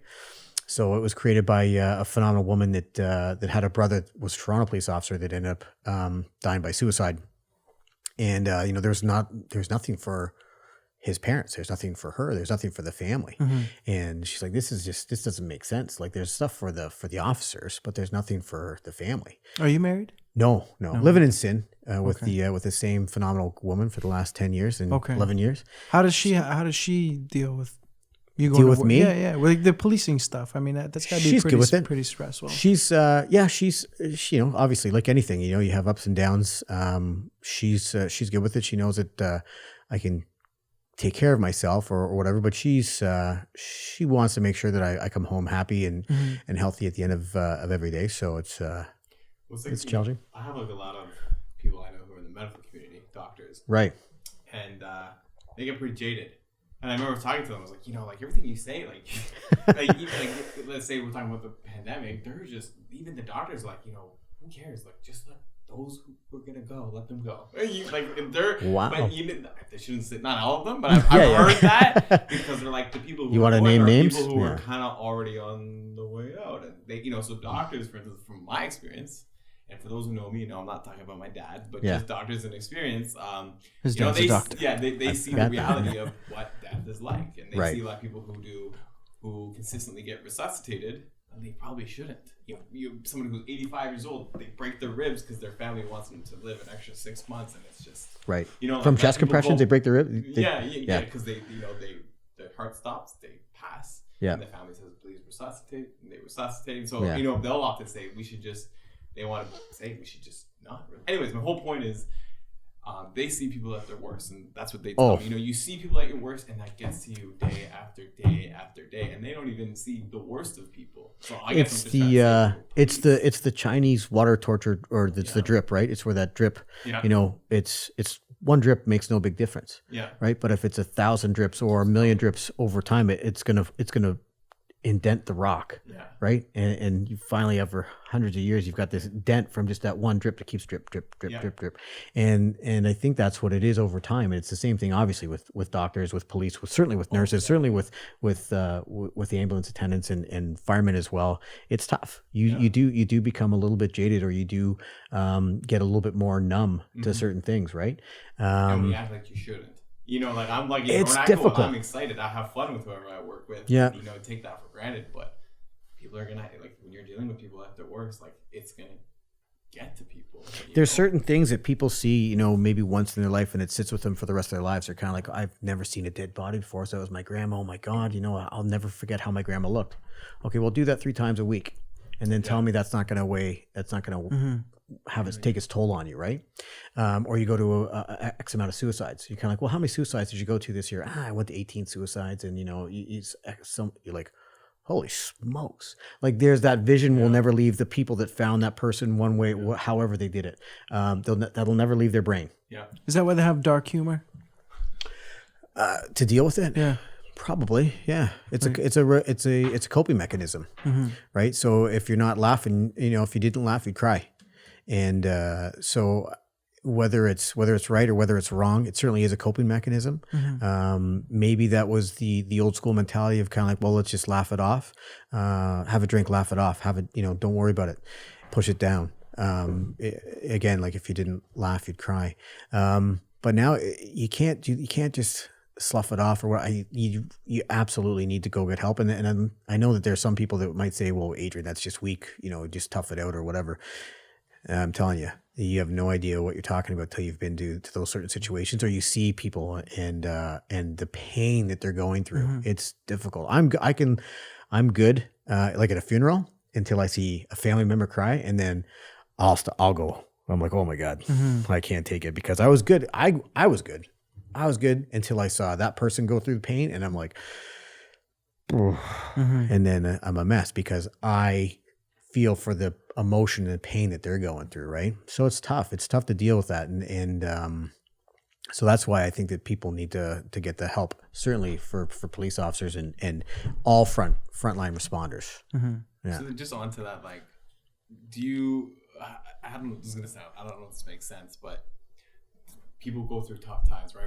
Or mentally we're not in the right place. Do you recognize when maybe an officer isn't in the right place? Like, are there processes for that? Like, is there they're really struggling? Yeah, like, is there stuff set in place that says, hey, listen, man, we can tell something's going on with you. Absolutely. And they kind of forcefully make you go get help. Absolutely. And that's what I said, there's so many more checks and balances now, without going into the whole thing and all the processes. But you would, not only is it calls that you've gone to, they've attended, or maybe you've gone to 3 of those calls, and maybe in your last set of shifts, or your last month, or your last 6 months, and be kind of like, that's the 4th one he's had to go to, eh? Like, he might want to talk to somebody, or he might want to, can you take him aside? How is he doing? And as a sergeant or a staff sergeant, you're going to see all your people on parade, and you're going to be like, hey, Jamie, how you feeling today? Blah, blah, blah. You're working this zone, you're working that zone. And you're kind of like, he's been awful quiet, eh? For the last little week, ever since he came back from that call. We should be talking to him. We should be making sure. So they look after each other. Absolutely. And it's, but historically that never was, right? And so that's why I think there's a lot more issues, and I think that we're getting a lot better. We're not perfect by any stretch of the imagination, but I think that we're getting a lot better. And we're, like I said, you got to smash that stigma of that, you're broken somehow, you're a broken toy, and you're not a broken toy. It's just you can only take so many drops on the head before the rock cracks, and you just got to make sure that you stop the water from coming down, right? Or make sure that you get back to where you need to be. What do you think policing will look like in 10 years? Oh, I have no idea. Like, I have no idea. Do you think it'll change drastically? I think that where I was 10 years, where I was 20 years ago to where I am now is like bizarro world, right? We just started using cell phones 2000. I mean, I had a Nokia, like the hockey puck or whatever it was, right? And then now you've got video on everything. Now we just launched our body worn cameras 2 days ago. What's today? Friday. Yesterday we just started body worn cameras for Peel Regional Poice. So they never had them before. Never had never had them before. I always thought they all have body cameras. Yeah. So now we just rolled it out, and that's again with a lot of the new technology that we're coming. The new chief and the deputies and everything else rolled in. They're very techie guys, which is awesome. And I think it's fantastic because it's good for the public. It's good for accountability. It's good to making sure that officers are doing what they're doing and need to be doing. Was it welcomed? Yes. Yeah. And I know a lot of people are like, the cops don't want this. I'm kind of like, are you kidding me? The cops want this desperately. Like, well, it's easier to write a report. Just watch the video, right? Well, I mean, certainly easier not to write the report, but certainly easier to depict what happened and say, well, because maybe I'm not as descriptive as you, or I'm not as descriptive as you, so my report might not be as detailed as you. Or like we both watched the Toronto Maple Leafs. We both watched an MMA fight. Your idea of how the fight went compared to my idea of how the fight went might be different, right? Because you've got your own opinion, I've got my own opinion. So there might be differences within the report. Now the facts and issue might be the same, right? This leg kick, that head kick ended the fight. So it's all the major parts are also going to be there, but how you're descriptive of that report, how my descriptions of the report might be obviously different because we're two different human beings. The video camera, it's kind of like, oh, that's what happened. I didn't understand because of this or what. So it's good for everyone. I think it's good for everyone. And well, body cameras have gotten officers off, and they've convicted officers. Yeah, 100%. Right? So I mean, it's kind of like I think it's welcoming. I think everybody should have, like, it should be. If you're doing everything right, you got nothing to worry about, exactly. right? And I think that's what if you're doing everything like you should be doing, then hey man, everything's good. You hit record, hit play. I'm good to go. I can articulate why I did what I did. Now it's going to change certainly because you're going to see something and you're kind of like, oh my God, he's got a gun. And you're kind of like, oh my God, and actually it was a cell phone. But at the time you're kind of like, I just saw a black object coming up. You're like, oh my God, it was a gun. And you watch the video, you're kind of like, holy fuck, it was a fucking cell phone. I didn't know. I thought it was a gun at the time. I don't know. Like maybe, and that'll be for the video to decide or for a judge to decide, what happens from there. So that's going to be a little bit tricky too, just dealing with, I guess not when you're on the job, but the privacy aspect as well. That's a lot of the things people think, well, I can barely know what's going on here, let alone what's going on in your two brains, right? Or somebody else's. But it's the unknown that's out there. I don't know what they're thinking. So that's a difficult part, but yeah, it's having that video there is going to help everyone understand or give a better depiction of what's happened or what's transpired and stuff like that. So it's better I think it's better for everyone. Yeah. So the cameras, are they always running your whole shift? So to the best of my knowledge, they can turn them on. They can turn them off because obviously privacy issues. So privacy issues, not just for the officer, but privacy issues for the public. It's like a sexual assault victim or something. Yeah, but not just that. Yeah, exactly. But not just that. But now you're talking about the U.S. because everyone thinks about body cameras in the U.S. because usually if there's something they just play right away. They throw it out in the media right away. Well, that won't happen because privacy issues in the States and privacy issues in Canada, totally different rules. So I'm dealing with your sex assault victim and a car drives by or whatever, and there's a license plate and there's 3 people or whatever. It's kind of like, oh my God, did they have anything to do with it? Well, no, we have to blur them out because they didn't know anything. And so there's going to be a whole bunch of issues when it comes to disclosure and that type of stuff. Thankfully, all these techie guys are going to break that down, but certainly the victim has privacy and everything as well. So it's tough, but it's good. I think for either crowns, defense, judges, juries, whatever, to see that, everyone to see exactly what's happened. Because I mean, if a picture's worth 1,000 words, and how much is a video? And if officers are doing the right thing, we got nothing to worry about. Absolutely. Right? So I think it's good for everyone. Yeah.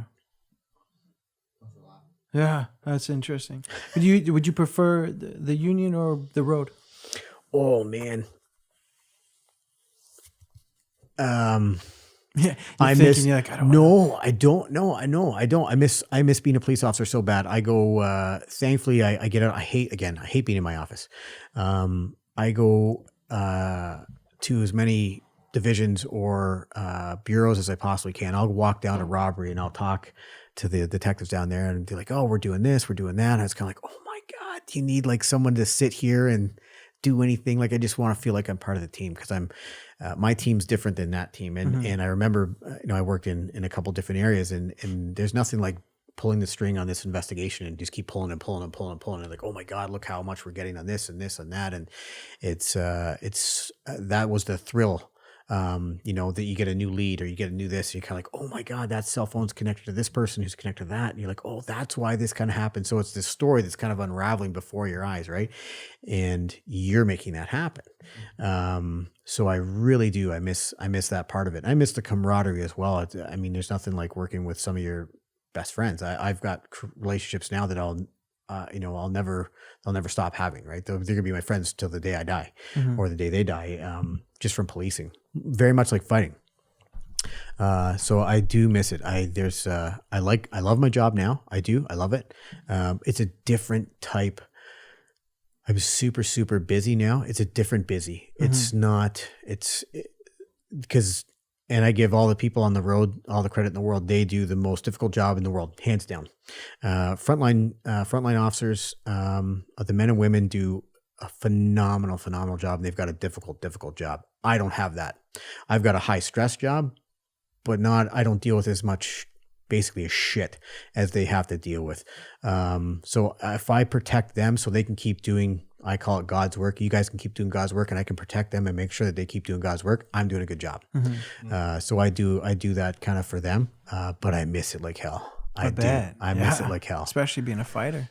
Yeah, it's just you never know what you're gonna get. You never know what you get, and you think, oh, it's Friday night, Saturday night, it's gonna be whatever, and it's kind of like dead.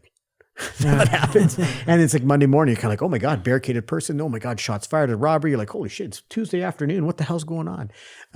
You never know what's gonna happen. I mean, it's so busy. In Peel, the region of Peel, it's so busy, but we have some of the best, most diverse officers out there, I think in Canada, and it's just an awesome place to work. We got some phenomenal people. So I like my job. I really do miss being a copper. Yeah. How do you find now that mixed martial arts in general is so mainstream that being an officer on the road, having to deal with guys now that can fight? Do you notice a difference in say all of a sudden, a guy goes to a call, all of a sudden he gets in a pendulum, he starts bouncing back and forth, and you're like, oh fuck, like oh boy, here we go. Like is that something that's more of an occurrence? Thankfully for me, again, knock on wood, I haven't had that. People recognize years now, and before, I mean, when I started, 2000, people thought I was deformed. They're kind of like, oh, hey man, what's wrong with your ears? You got deformity. I'm kind of like, they're cauliflower ears. And, you had to kind of repeat yourself or kind of explain it. And then when The Ultimate Fighter happened, Forrest Griffin and everything, they're kind of like, oh man, he's got UFC ears. I'm kind of like, well, and so the more that people got educated about ultimate fighting or wrestling or whatever, they're kind of like, I don't want to mess with that guy. And they'd see the cauliflower ears, they'd be like, yeah, I'm good, thanks. So you want me to sit? You want me to sit here? No problem, officer. I'll sit right here. You got it. So how has martial arts molded you as a police officer to save your life in certain situations? I think just having confidence, but also understanding what you can and can't do. And the best tool in the tool belt, honestly, it's your mouth. Man, you can talk your way in and talk your way out of situations, and having the ability to be like, you know what, we're not getting, because reading cues as well, right? You can read cues. You're kind of like, okay, this guy's blading off. All right, he's got his fist clinched, okay, or his fist clinched, and he's looking to throw a sucker punch now, or he's looking to do. Or you can pick up on that, and I find that fighters naturally can pick up on people's ability to kind of, oh, he's getting ready to either run away or he's getting ready. So it's kind of like, guy, don't run. Please don't run. So right? He's kind of like, oh, really? Don't run, right? Because I'm going to get someone else's over there, and then they're going to come over, and we're going to get caught anyway. So like, you're just going to be tired when you get caught. Like, why would you do it? Or like, I'm like, guy, please don't fight. Please don't fight. Or you see it, you're like, officers quite a bit, or it has happened, obviously. I mean, it does. Thankfully, again, knock on wood, I haven't been in very many physical altercations whatsoever. So you didn't have to never have to suplex anybody? I've never had to suplex anybody, thank God. But you can just read the cues, and it's kind of like, and when you can talk to people and be like, I know what you're thinking right now, please don't. And what are you doing? Really? You want to do that? Come on, think about this. Because right now, we're just having a discussion, and we're talking about this little tiny thing. You're going to do that, it's going to go to a big thing now. Now we're talking about assault police. Now we're going to talk about bail hearing. Now you're talking about also, do you really want to do that, as opposed to just you and I having a conversation, and maybe we can make this not go away, but we can keep it as, condensed or as small as we possibly can right now. And, I think that having that confidence in not only my abilities, but also just to kind of see possibly what's going to happen and talk them down or de-escalate the whole situation. It's so good to be able to kind of like, I just need to not have this go into physical. That's the martial artist in you. Do other officers have that?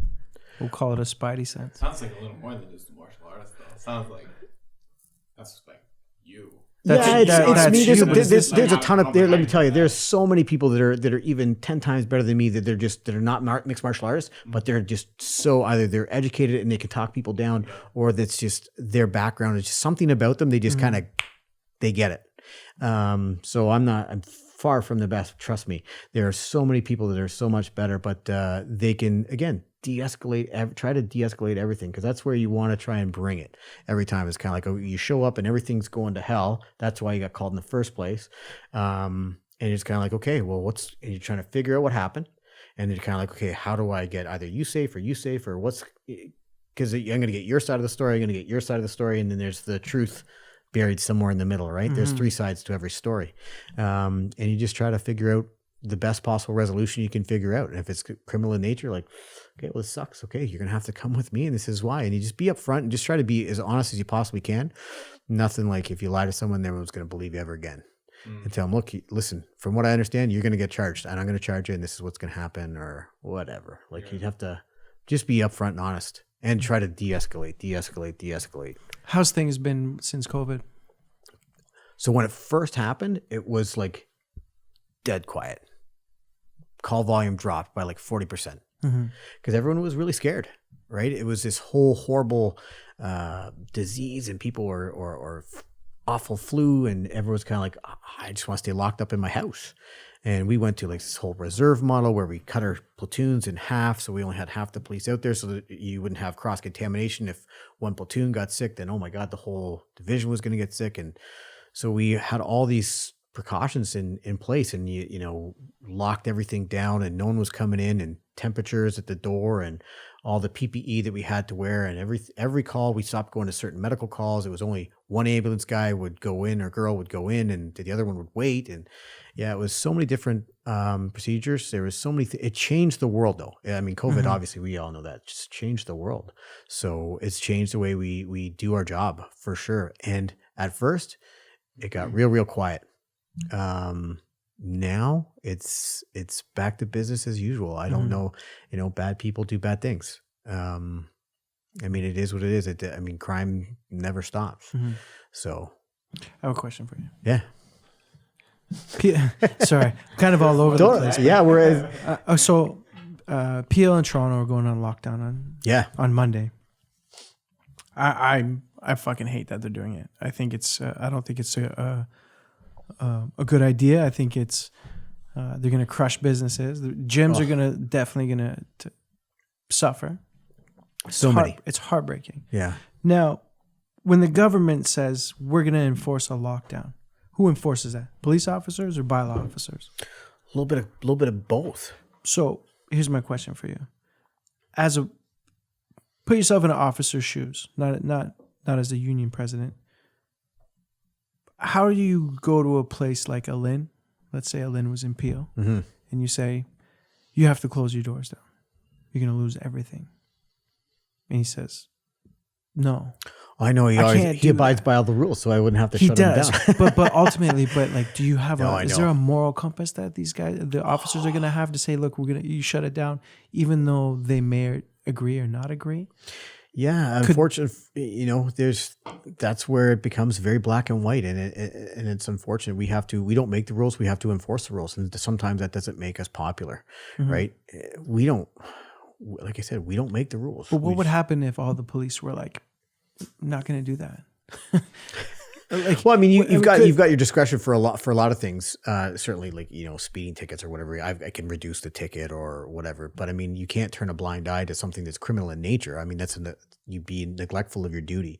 But I mean, the human aspect of it, where you see someone like a Justin Bruckman shutting his doors, that breaks my heart. It breaks my heart too. Like, not only do I love the guy to death, but I mean, I watched that, you know, his post on Facebook, and I'm tearing up, and I'm like, oh my God, Lofi's closing his doors. Like, this is heartbreaking. And if I had to be a bylaw officer that had to say, hi, Justin, Adrian Wooley here, just wanted to let you know you have to close the doors. How do I tell a guy that's been, you know, 24 years he's given not only to the sport, but back to his community, and how many kids has he saved? That's the thing that people don't understand. How many people that could have gone totally down a totally different road if it wasn't for Justin Bruckman. And now I got to tell him, by the way, you're locking your doors. That's so tough. It's tough. Certainly a moral dilemma. What comes in there, I don't know. Because it's one of those, like, you'd want the police on your side. You know, like, hey guys, like, look, like, fuck the government, you know, like don't listen to them, man. Like, just like, don't lock down, because that's how I feel. Like, so that's how I'm feeling right now. I really don't want everybody to lock down. And maybe I'm wrong. Maybe I don't understand the virus enough. Maybe I don't. But the numbers speak for themselves, man. Yeah. You know, when I see that, then it's like, man, like, if I was a small business owner, and we're going on lockdown, and now all of a sudden I'm going to lose my house, I'm going to lose my wife, and we're going to be out on the street. I'm going to want to fight for that. Yeah, absolutely. And it's like, and then it's the officers or the bylaw officer, police, or whoever comes to the door that says, "No, man, you got to shut down." We're the bad why guys. would you do that? Yeah, like it's easy for the government to put that in your hands, to make you do that. Yeah, because it's not them coming to your door saying, exactly. "Hey, you got to shut down." Yeah, but it's like, what would happen if all the police and all the bylaw officers said, "No, we don't agree with what the government is saying"? Tricky, slippery slope. Slippery slope. Yeah, for sure. Kind of the whole thing. Like, I think we just hit it right there. They have to do what the government asserts, and the government makes crappy decisions. But do they have to? But do they have to? Do they have to blame? They're the ones who get all the pressure, and we let everyone else just. And I'm not. I mean, would it be true to say that police have more restrictions against anti-government action, right? Because I feel like that would be considered some sort of treason, or I don't know, something like that. Yeah, it'd be neglectful in your duty for sure, right? So I mean, there's certain things that you would never want to have anyone come back at you and say, "Listen, you know what, Adrian, you did your job, and now you're going to be held accountable under the Police Services Act, and so now you're going to be charged under not criminally, but under the Police Services Act because you were neglectful in your duty, and you should have done this and you should have done that." And say, so now Justin doesn't lock down, but then we have an outbreak of 40 children that get COVID at Bruckman's Martial Arts. You're like, oh my God. And I was the officer that went there and I let it stay open. And so you're kind of like, really? So do you want to be neglectful? Do you want to be that guy that's kind of like, I don't think it's that bad because it's Adrian Wooley's personal opinion that I left Bruckman Martial Arts open and now 40 kids get it? Because they're going to say, what? Oh my God. This is on the officer for something that's not there. Like, and maybe that never happens. And the likelihood, because we all look at the stats or whatever, and 99.17, whatever the percentage is astronomically low that you would get it, or that the chance of survival is super high. And you're like, everyone will be fine. What if the one kid dies? It's kind of like, but that now, Adrian, but that's on you. And that's like, oh. So it's like you're damned if you do, you're damned if you don't, because you're damned if you do, because you feel for Bruckman Martial Arts and the students or the parents that were there, and you're damned if you don't, because if you don't and something bad happens, you're kind of like, dude, that was on you. You should have done. You ought to have known better. And it says you shall do it. Not I may do it. It says I shall do it. So it's like I have to do this. So that's where it comes in. So, and that's what making us the bad guys is just awful. So this is a far stretch. I love the far stretch. It's a far stretch. All right. But what if the government said to you, okay, we need to move people into concentration camps? I don't know, man. I know that's a far stretch, and I know That I'm is a putting you far on the stretch. spot on it either. Yeah, but it's just one. I would hope that Dougie wouldn't do that. Yeah, but imagine if I would did. fight Dougie tooth and nail. And here's the thing: would you guys though? Like, would that be something? I think that's an extreme example, but like, my family is Iranian, Persian. So there's some policies that have been discussed. Yeah, there's policies that have been discussed, which, like, for me, like, they don't look great, and luckily they haven't gone through. So that's good news, But I don't know. There's a lot of stuff like that. That's scary. Kind of to your point earlier, like this is kind of the opposite. But if the government decided not to do it, but then an officer decided, hey, I want to follow these policies. Especially on racial, political terms, like that's some pretty scary stuff. Yeah. Like at what point, can our police say, no, we're not fucking rounding people up and put them in concentration camps? Like, would that be something that? Yeah, you're talking like Red Dawn type stuff to me. But I think I don't know. I think the problem is we're looking at us like the powers in the people like ourselves to have the right voice and expect the right things from our governments, right? If we say that the police that they got to represent the people, that's being like, hey, can you control my voice? That's not really fair to the police. The police have a job to keep people safe so that you and I can speak up when the time's right. That's our job, I would say. I don't know if that makes sense. But I'm all for democracy. I don't know. For sure. I just, I don't know. Maybe I'm high emotions today just because I heard Peel in Toronto shutting down. Yeah. So I'm like, I feel for the gym owners. I feel for anyone in small businesses. Yeah. I don't know how far down the rabbit hole we want to go with, where the government lockdown and concentration camps, that type of stuff. But thank God. Okay, so we haven't. I'm like, holy shit, this is getting deep. It's a stretch, but like I said, it's like, see, that's maybe why I would never be a good police officer. Yeah. Because I couldn't take that ground. I couldn't say, I think that if you can take a common sense approach and a logical approach to pretty much anything, and you can articulate why you did what you did, that's the best thing you can possibly do. And at the end of the day, if you can make both parties happy, which is next to impossible, or have both parties walk away thinking, okay, I lost a little bit and I lost a little bit, but I'm okay with common ground, then that's a win. That's a win. As far as like non-criminal type stuff or whatever. But if you have to charge, you have to charge. Like, I mean, you can't be neglectful in your duty. You have to, if the grounds are there, the facts are there, it's, hey man, it's black and white. Well, I mean, when you said that, when you explained the 40 kids getting sick, that's on you. And then it softened me a little bit because I was like, actually, you're right. But at the same time, 40 kids get sick, but none of them died. Two of those kids had asthma. You're kind of like, fuck. Right. And then one of them dies. You're kind of like, oh my God, I let that happen. Why didn't I think of it? All I had to do was just lock the doors, and those two kids would be you know what I mean? So you're going to second guess yourself. And that's another thing with coppers is the stress that you're kind of like, did I make the right call there? Oh my God, I'm not sure if I made the right call on that one. So you're always second guessing, or you're always running options in your head. Like, okay, if I do this, will this happen? If I do that, will that happen? And so you're always kind of going, geez. Tough, because it seems like no matter what option you take, there's always a negative. So what was taught to me, do you guys, and I'm going to date myself now, but I'm old, so you guys know that. Do you remember Jojo Chinto from City TV? Yep.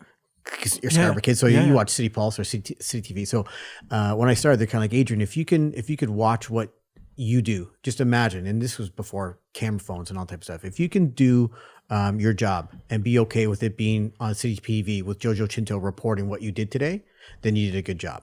If you can watch that and be, I'm okay with, if Jojo Chinto is going to be, because he's a crime reporter, right?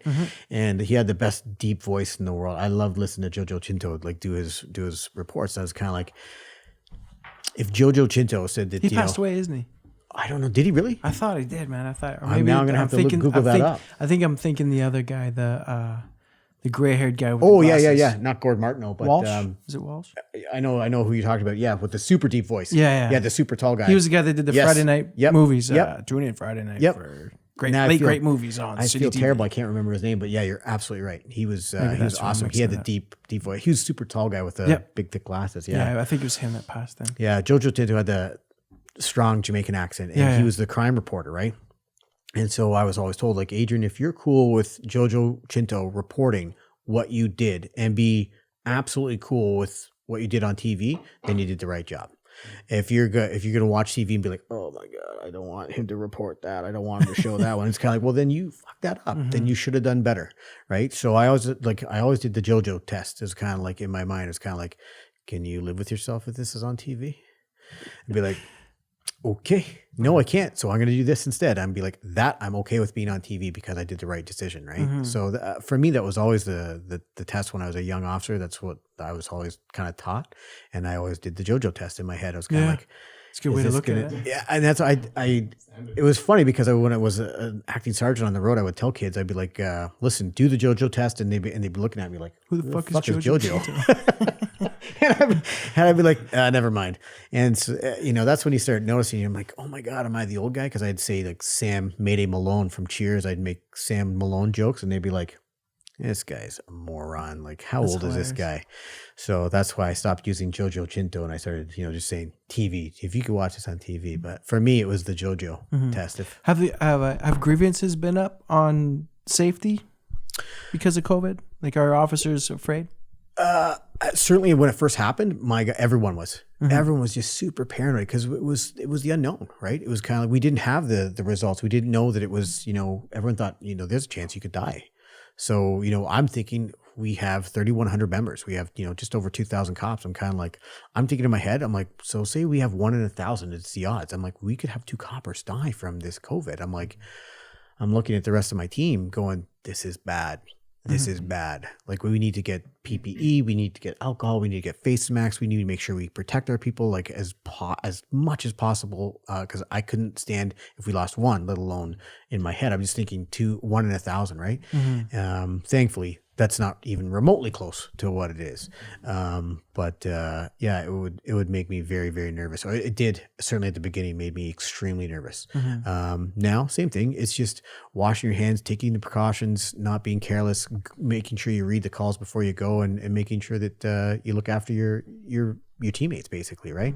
Hey, I know it sounds stupid, but did you wash your hands? Did you get the temperature? You know, no one's obviously traveling. There's nowhere for anyone to go. There's nothing for anyone to do. It's not like they're going to because you're in a hot spot.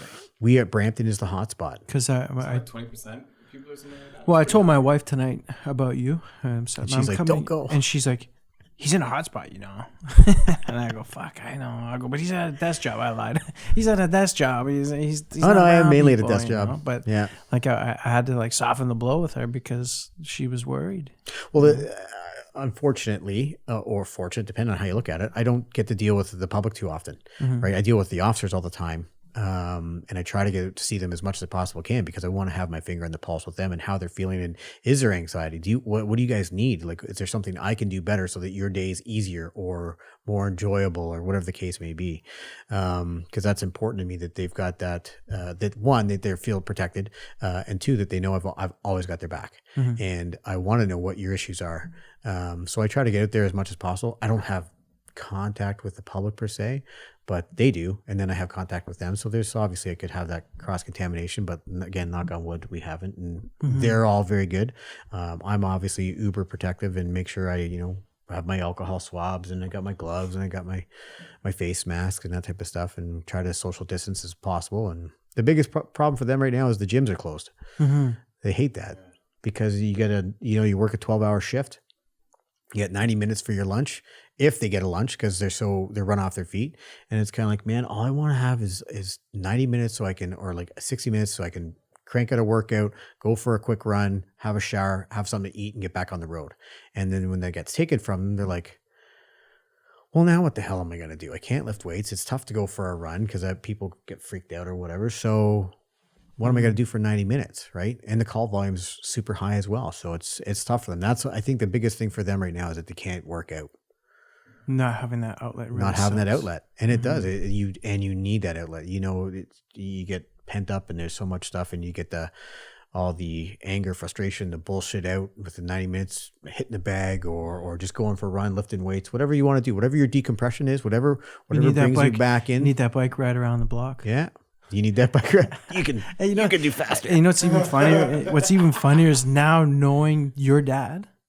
Yeah. Going, wow, he was a badass. 'Cause he was a badass, man. Yeah. Yeah, he was a badass. Everyone loved him. Oh, that's good. Everybody loved him. Enough that I remember him. Yeah, that's good. He was super active. I mean, that's just my dad. He was super active in like student council. He was always running the student council, and he must be super proud of you. I'd like to think so. I hope so. I hope that he is. Sure. I mean, he's again. I'm blessed. I think I got the best dad in the world. Of course, every person's probably going to think that. And I got the greatest parents. I was spoiled that they dedicated themselves to my brother and myself. And what's your brother do? He's works with me. He works on the civilian side of things. So he's a prisoner escort guy. So he takes people from jail to court, from court to jail. Huh. That's cool. He lives in Japan. My brother's got a really cool background though. I mean, he English major, Japanese minor, lives in Japan for like 6-7 years. Oh wow. Speaks Japanese fluently. Married a Japanese girl, beautiful woman, and all they speak is Japanese in the house. He's super, super, super talented, super smart, and yeah, it's awesome. Now he works with us in courts as a civilian, so it's awesome. He's not in Japan now. No, he's not in Japan now. No, he came. Yeah, so after university, he went there. He taught English. Loved teaching in Japan. Loved obviously everything about Japanese culture and that type of stuff. And then came home and then now he works with us at Peel Regional Poice as a court officer. No shit. Yeah, that's cool. It's so bizarro, but how it worked out. But yeah. Can I throw a bit of a curveball here? Mm-hmm. Oh, more curveballs. Why? Yeah. So you work in mixed martial arts. Coach, all that kind of stuff. You work as a union for Peel Police. Yeah. What do you think about in combat sports, collective bargaining efforts and kind of union efforts? Oh, in that? Shit. Pretty political. What are your thoughts on that? There's a lot of bonuses I see and benefits to it. here's the thing about the UFC. I understand the business model behind why Dana does what he does. And I've coached a lot of people that have fought in the UFC, and I know that while they're fighting and while they're on contract with the UFC, they get treated the best. You need CAT scan, MRI, you need physiotherapy, you need this surgery. Boom, done. You're going to the best. Dana does not spare or expense on that. We're going to send you here. We're going to get you the best. Now you look at someone like Bob Arum, and obviously they fucking hate each other, but you look at boxing and they get paid way more money, right? At the top end. At the top end. Yeah. Oh, certainly at the top end. But I mean, there's not a ton of those people that get paid those big bucks. Yeah. But I don't know how well they're taken care of on the back end, right?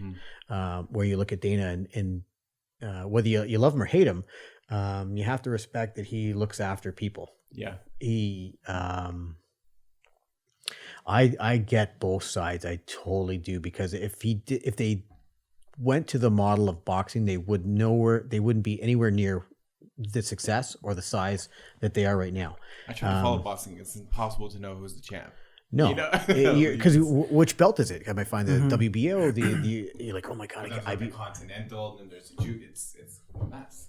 There's no continuity, where it's kind of like in UFC or Bellator or ONE FC, or you're like, you know who the champs are, right? So I don't know. Would you span all organizations? Would that include, you've got like an organization or a union that looks after Bellator, UFC, Pride, if it was still around, or ONE FC, or would you look after all of it, or would it just be UFC only? Would it just be Bellator only? Would it just be, I don't know how you would operate that. So I think a lot of it comes down to fighter pay. Oh, for sure. Now look at our regional scene. So I'm a promoter. I couldn't imagine having to deal with a union. And listen, not that I don't think these guys deserve to get paid a hell of a lot more than what they do. Right. But if the money isn't there, you can't give it. Right. So in a sense, if a union came in and say, well, listen, we have a whole union. This is how it works. All the fighters paid their dues. We're represented. No fighter will ever get paid less than $10,000. Let's just say. How would a promoter would never run? He'd be broke. I'd be done. I'd be like, okay, you could run one fight. Pretty much. But I think, so one of the things, like, I'll just say, like, you look at the UFC or Bellator, corporation's going to look after their best interests, and you can't ever blame any company or person for doing that. Like, that's, UFC, like you said, they take care of their fighters, so to suggest that they create a union for their fighters is ludicrous. That's, I think that's nonsense. But on the other hand, though, like, if you, like, a union has to come from fighters, like the people who are, or whatever industry, if it's filmmakers, it's got to come from the filmmakers. It can come from the top. So but the only thing I think with, like, I know with, when you look at the NFL or the NBA or NHL, I think it's something usually between like 40 and 48% or 55% of profit gets spread to the athletes. And then that gets split amongst all the athletes, however that is. And I think in combat sports, and this is just rough, like this is, I'm not trying to, it's closer to 20%. I wouldn't even know what wouldn't even know what the numbers are. I bet you they're scary, big, and take home. And obviously, when you think about it, they sold I don't know how many years ago, it was for $4.2 billion, right? But I got to think the money that you see they generate on pay-per-view and now on ESPN and the money that's coming in is monstrous. At the same time, there's a lot of costs.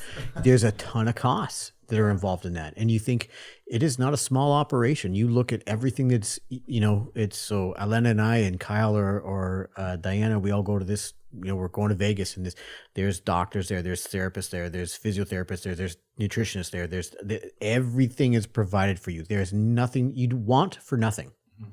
And then that's just on the fighter side. Then you've got the social side or the media side of it, and it's kind of like, this person is helping you with your Twitter, this person is helping you with this person is going to teach you about that. You're kind of like, holy shit, man, like it is not a small organization. It is one monstrous machine, and they knock it out of the park every time. So it's not as if they're scrimping and taking all the money and running, right? No. They are pumping, like, I don't know how many, they bought it for $2 million, and they pumped in, I don't know, $150 million before they actually started making money or something, that, something ridiculous like that, right?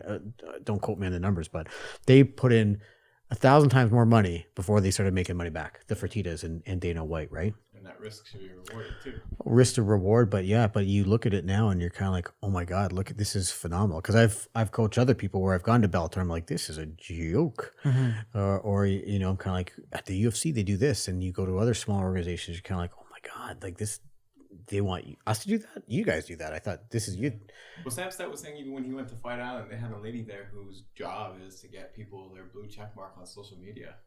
So he went up and he's like, "Hey, I'm Sam Stout," and she did all the stuff and got him his blue check mark. Yeah, I was at Fight Island as well, and just as Malcolm was coming there. Oh, right. Yeah. Right. So I saw Sammy and Malcolm there. So as we were leaving, they had just gotten there. Yeah. So I think they were in quarantine. I think for the 48 hours, right, and then I think they were there for 2 more days before we left.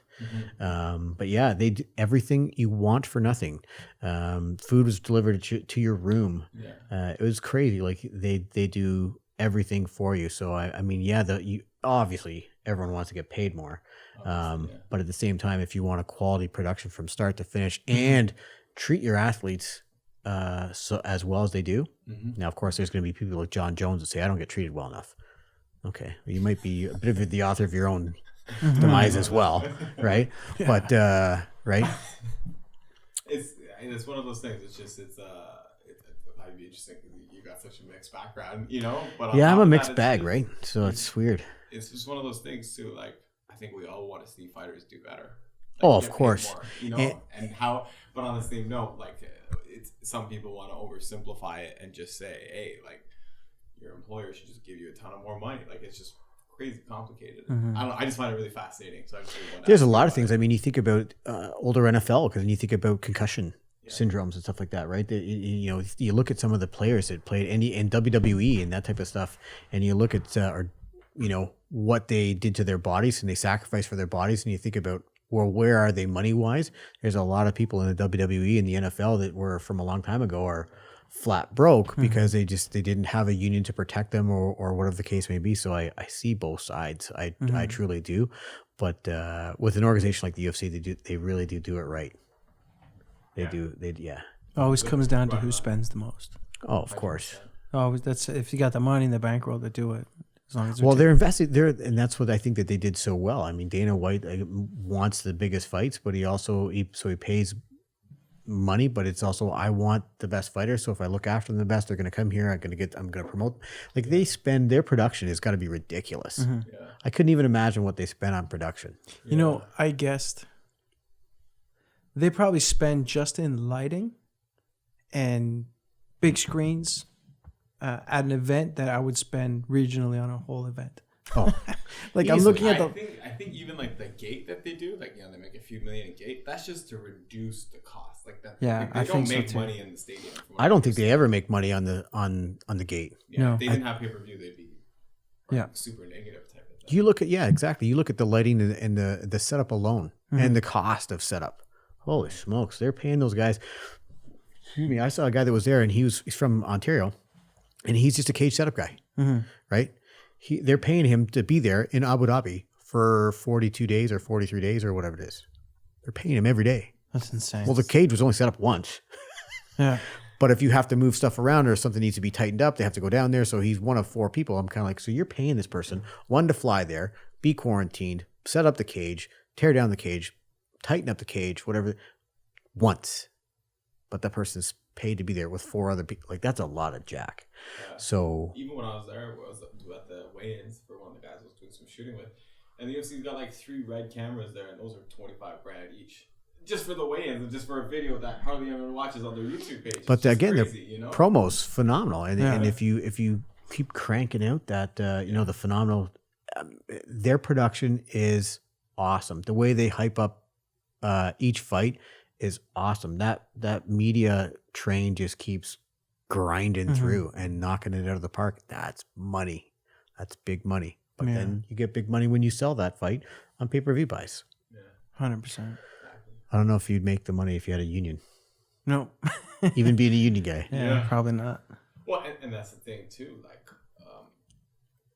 Yeah, and now you say that, like, you know, you think of a union, the UFC says, hey, we want to come shoot you in your gym. The union might be like, well, you got to pay. Can you imagine? To the gym, right? You know? Oh shit! Yeah, didn't even think that. Yeah, and then it becomes ruinously cost prohibitive, something like that. Yeah, I don't know. just keep the unions out of fight game. My advice, my opinion. I just don't think it would work. I agree. I don't think it would because work it's contractual work. Yeah, you know what I mean. If you had employees who were on a salary based and like the union thing would work for like a WWE. Probably. I don't even know what they do if they don't. I have no idea. Right, but I mean, my only thing is, however it looks, it just, you know, I think the good thing about in let's say the UFC, there's a lot more middle class fighters. Like unlike boxing, which is you have the top guys make insane money. Deontay Wilder makes incredible money, but then the guy who's third on the feature card doesn't make anything until you get to the top. So the UFC is a lot better at making sure whoever is there gets decent pay.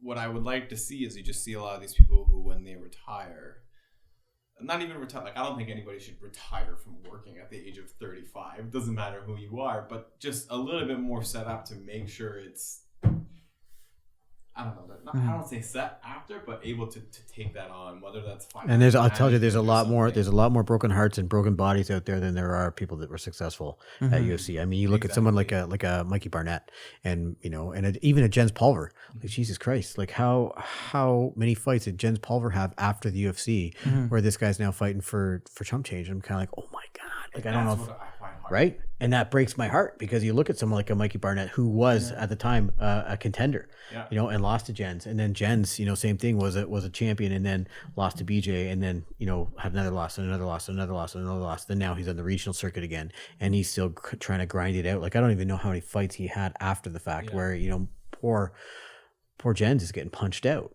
And does he have a nice house? Does he have a nice car? Does he have stable? In MMA, the fan base turns around. They don't stick. It's new people every 5-10 years. So fans are fickle though. Yeah. The people who were doing great things 10 years ago, people don't, like, you know, like Carlos Ghosn is my favorite fighter. Most people who watch UFC don't even know who he is. So if he walks on the street, they don't care. You know, they're not gonna like call him over to do some sort of promotional thing. Once you're gone, you're gone, man. Done. Exactly. And that's the only thing that unless you're a true fan of the sport. Like if I saw like a Carlos or a BJ or something walk down the street like that, you'd be like, yeah, that's crazy, right? Or you, and people like I would say the name Mikey Barnett, and people wouldn't have no idea who Mikey Barnett is.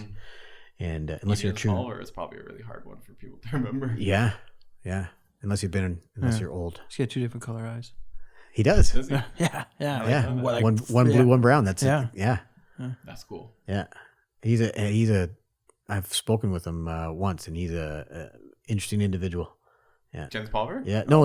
Oh, Mikey Barnett. Oh, Mikey Barnett. Yeah. Okay. Yeah. So you're gonna run for union again? I just got re-upped for 3 years. So we'll ask me in 2.5 years. I might. How long can you stay? No. How long can you stay on for? As long as they want me to stay, I'll stay. That's awesome. Now, does the union pay you? Is that like a union pay? Yeah, job? the union pay. Yeah, so it's not like you're not under police contract anymore. No, you don't get paid by that. So I'm technically on leave. Okay. So I'm on leave. So my salary is paid, because it's awesome, because they put me on the sunshine list. They say, oh, he's paid by, you know, we pay his salary. I'm kind of like, actually, my members pay my salary. So it's funny because I go and I talk to all the recruit classes. So last class was 56 people. So I walk in, I'm kind of like, you guys met the chief, you met the deputies and all the superintendents, and how was, you know, you met all your bosses today. Did you guys know that you guys were bosses today? They're kind of like looking at me like all cockeyed. I was kind of like, you know, you guys are my boss, right? And they're like, what? I'm like, yeah. Like I work for you guys. Yeah. And they're kind of like, well, that's kind of cool, I guess. I'm kind of like, no, like literally, you know, when you go, you guys don't know this yet, but when you do get out there and someone says, I pay your salary, because they're taxpayers or whatever, I'm kind of like, but you guys actually do pay my salary. So when you guys say, you know, jump, I say, how high? Like, It doesn't matter if you've got 2 minutes on the job or 22 years on the job or whatever. I work for you guys. So that's why that phone goes off 24/7, 365. But what are some of the things that the officers are looking for? As far as contract negotiations. Oh, what's a big thing that's a big push for policing? What do they want? Biggest thing right now. So we just bargained. So we're done for 5 years. Thank God. again, knock on wood, we had a new chief that came in and we got that the collective agreement put away. Mental health. Mental health was big. We went from having a small amount of money that you wouldn't get the help that you needed probably for 3 months, to now we've got enough that we can look after them every week and make sure that they're taken care of. And I think that was across the board. I think that everyone, again, across the board, it was them not fully understanding what issues and what officers actually needed.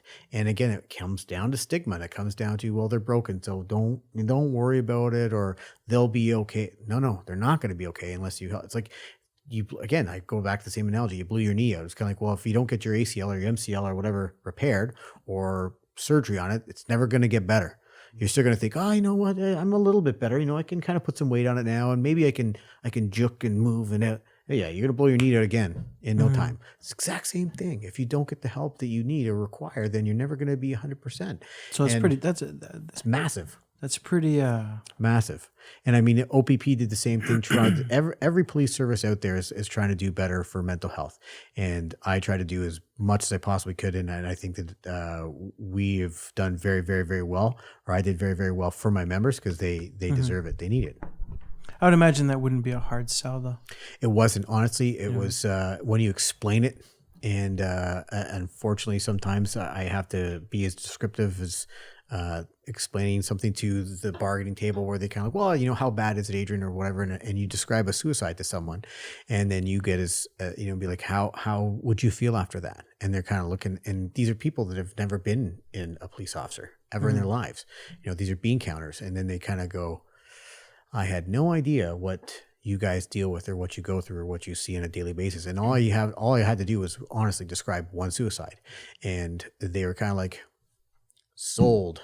I had no, and they're looking at their faces. I think they were a little shocked that I was as graphic as I was.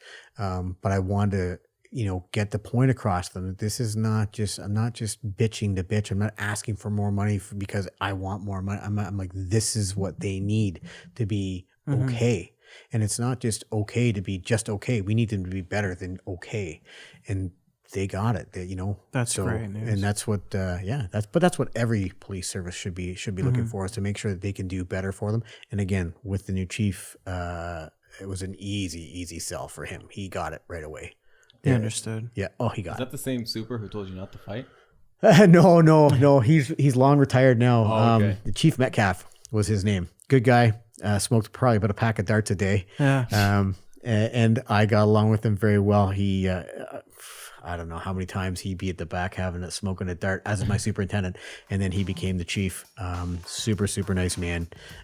But he was like, and he told me years later, he's like, there's no way I was going to let you fight, eh? I'm kind of like, sir, you're the chief now. I do, you tell me to do something, I'm going to do it. You say I can't do something? Yes, sir. No hard feelings. I don't. Yeah. I wish I'd been able to fight when I was younger, but what am I going to do? Like, James, it's been 2 hours. Is it really? Shit. Yeah. Jesus. No, that's good. Let's wrap this up. Thank you, bro. Thank you. This is awesome. It was cool chatting with you. It was really, you're not what I expected.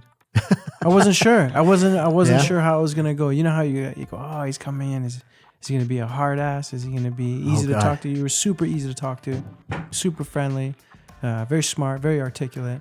Thanks. And you got a couple right there. I don't know how smart I am, but I'll take the compliment. And I know your dad. And That's my dad, crazy. which is totally blowing my mind. And like I said, when you said David Mary Thompson, I'm like, get the fuck out of here. This guy knows my dad. And that was in the 90s. That was I went to Thompson all through the 90s. Well, then pick out all the bad stuff. No, we'll put it on. This is great. Okay, cool. Ladies and gentlemen, my guest, Adrian Wooley. Thank you very much.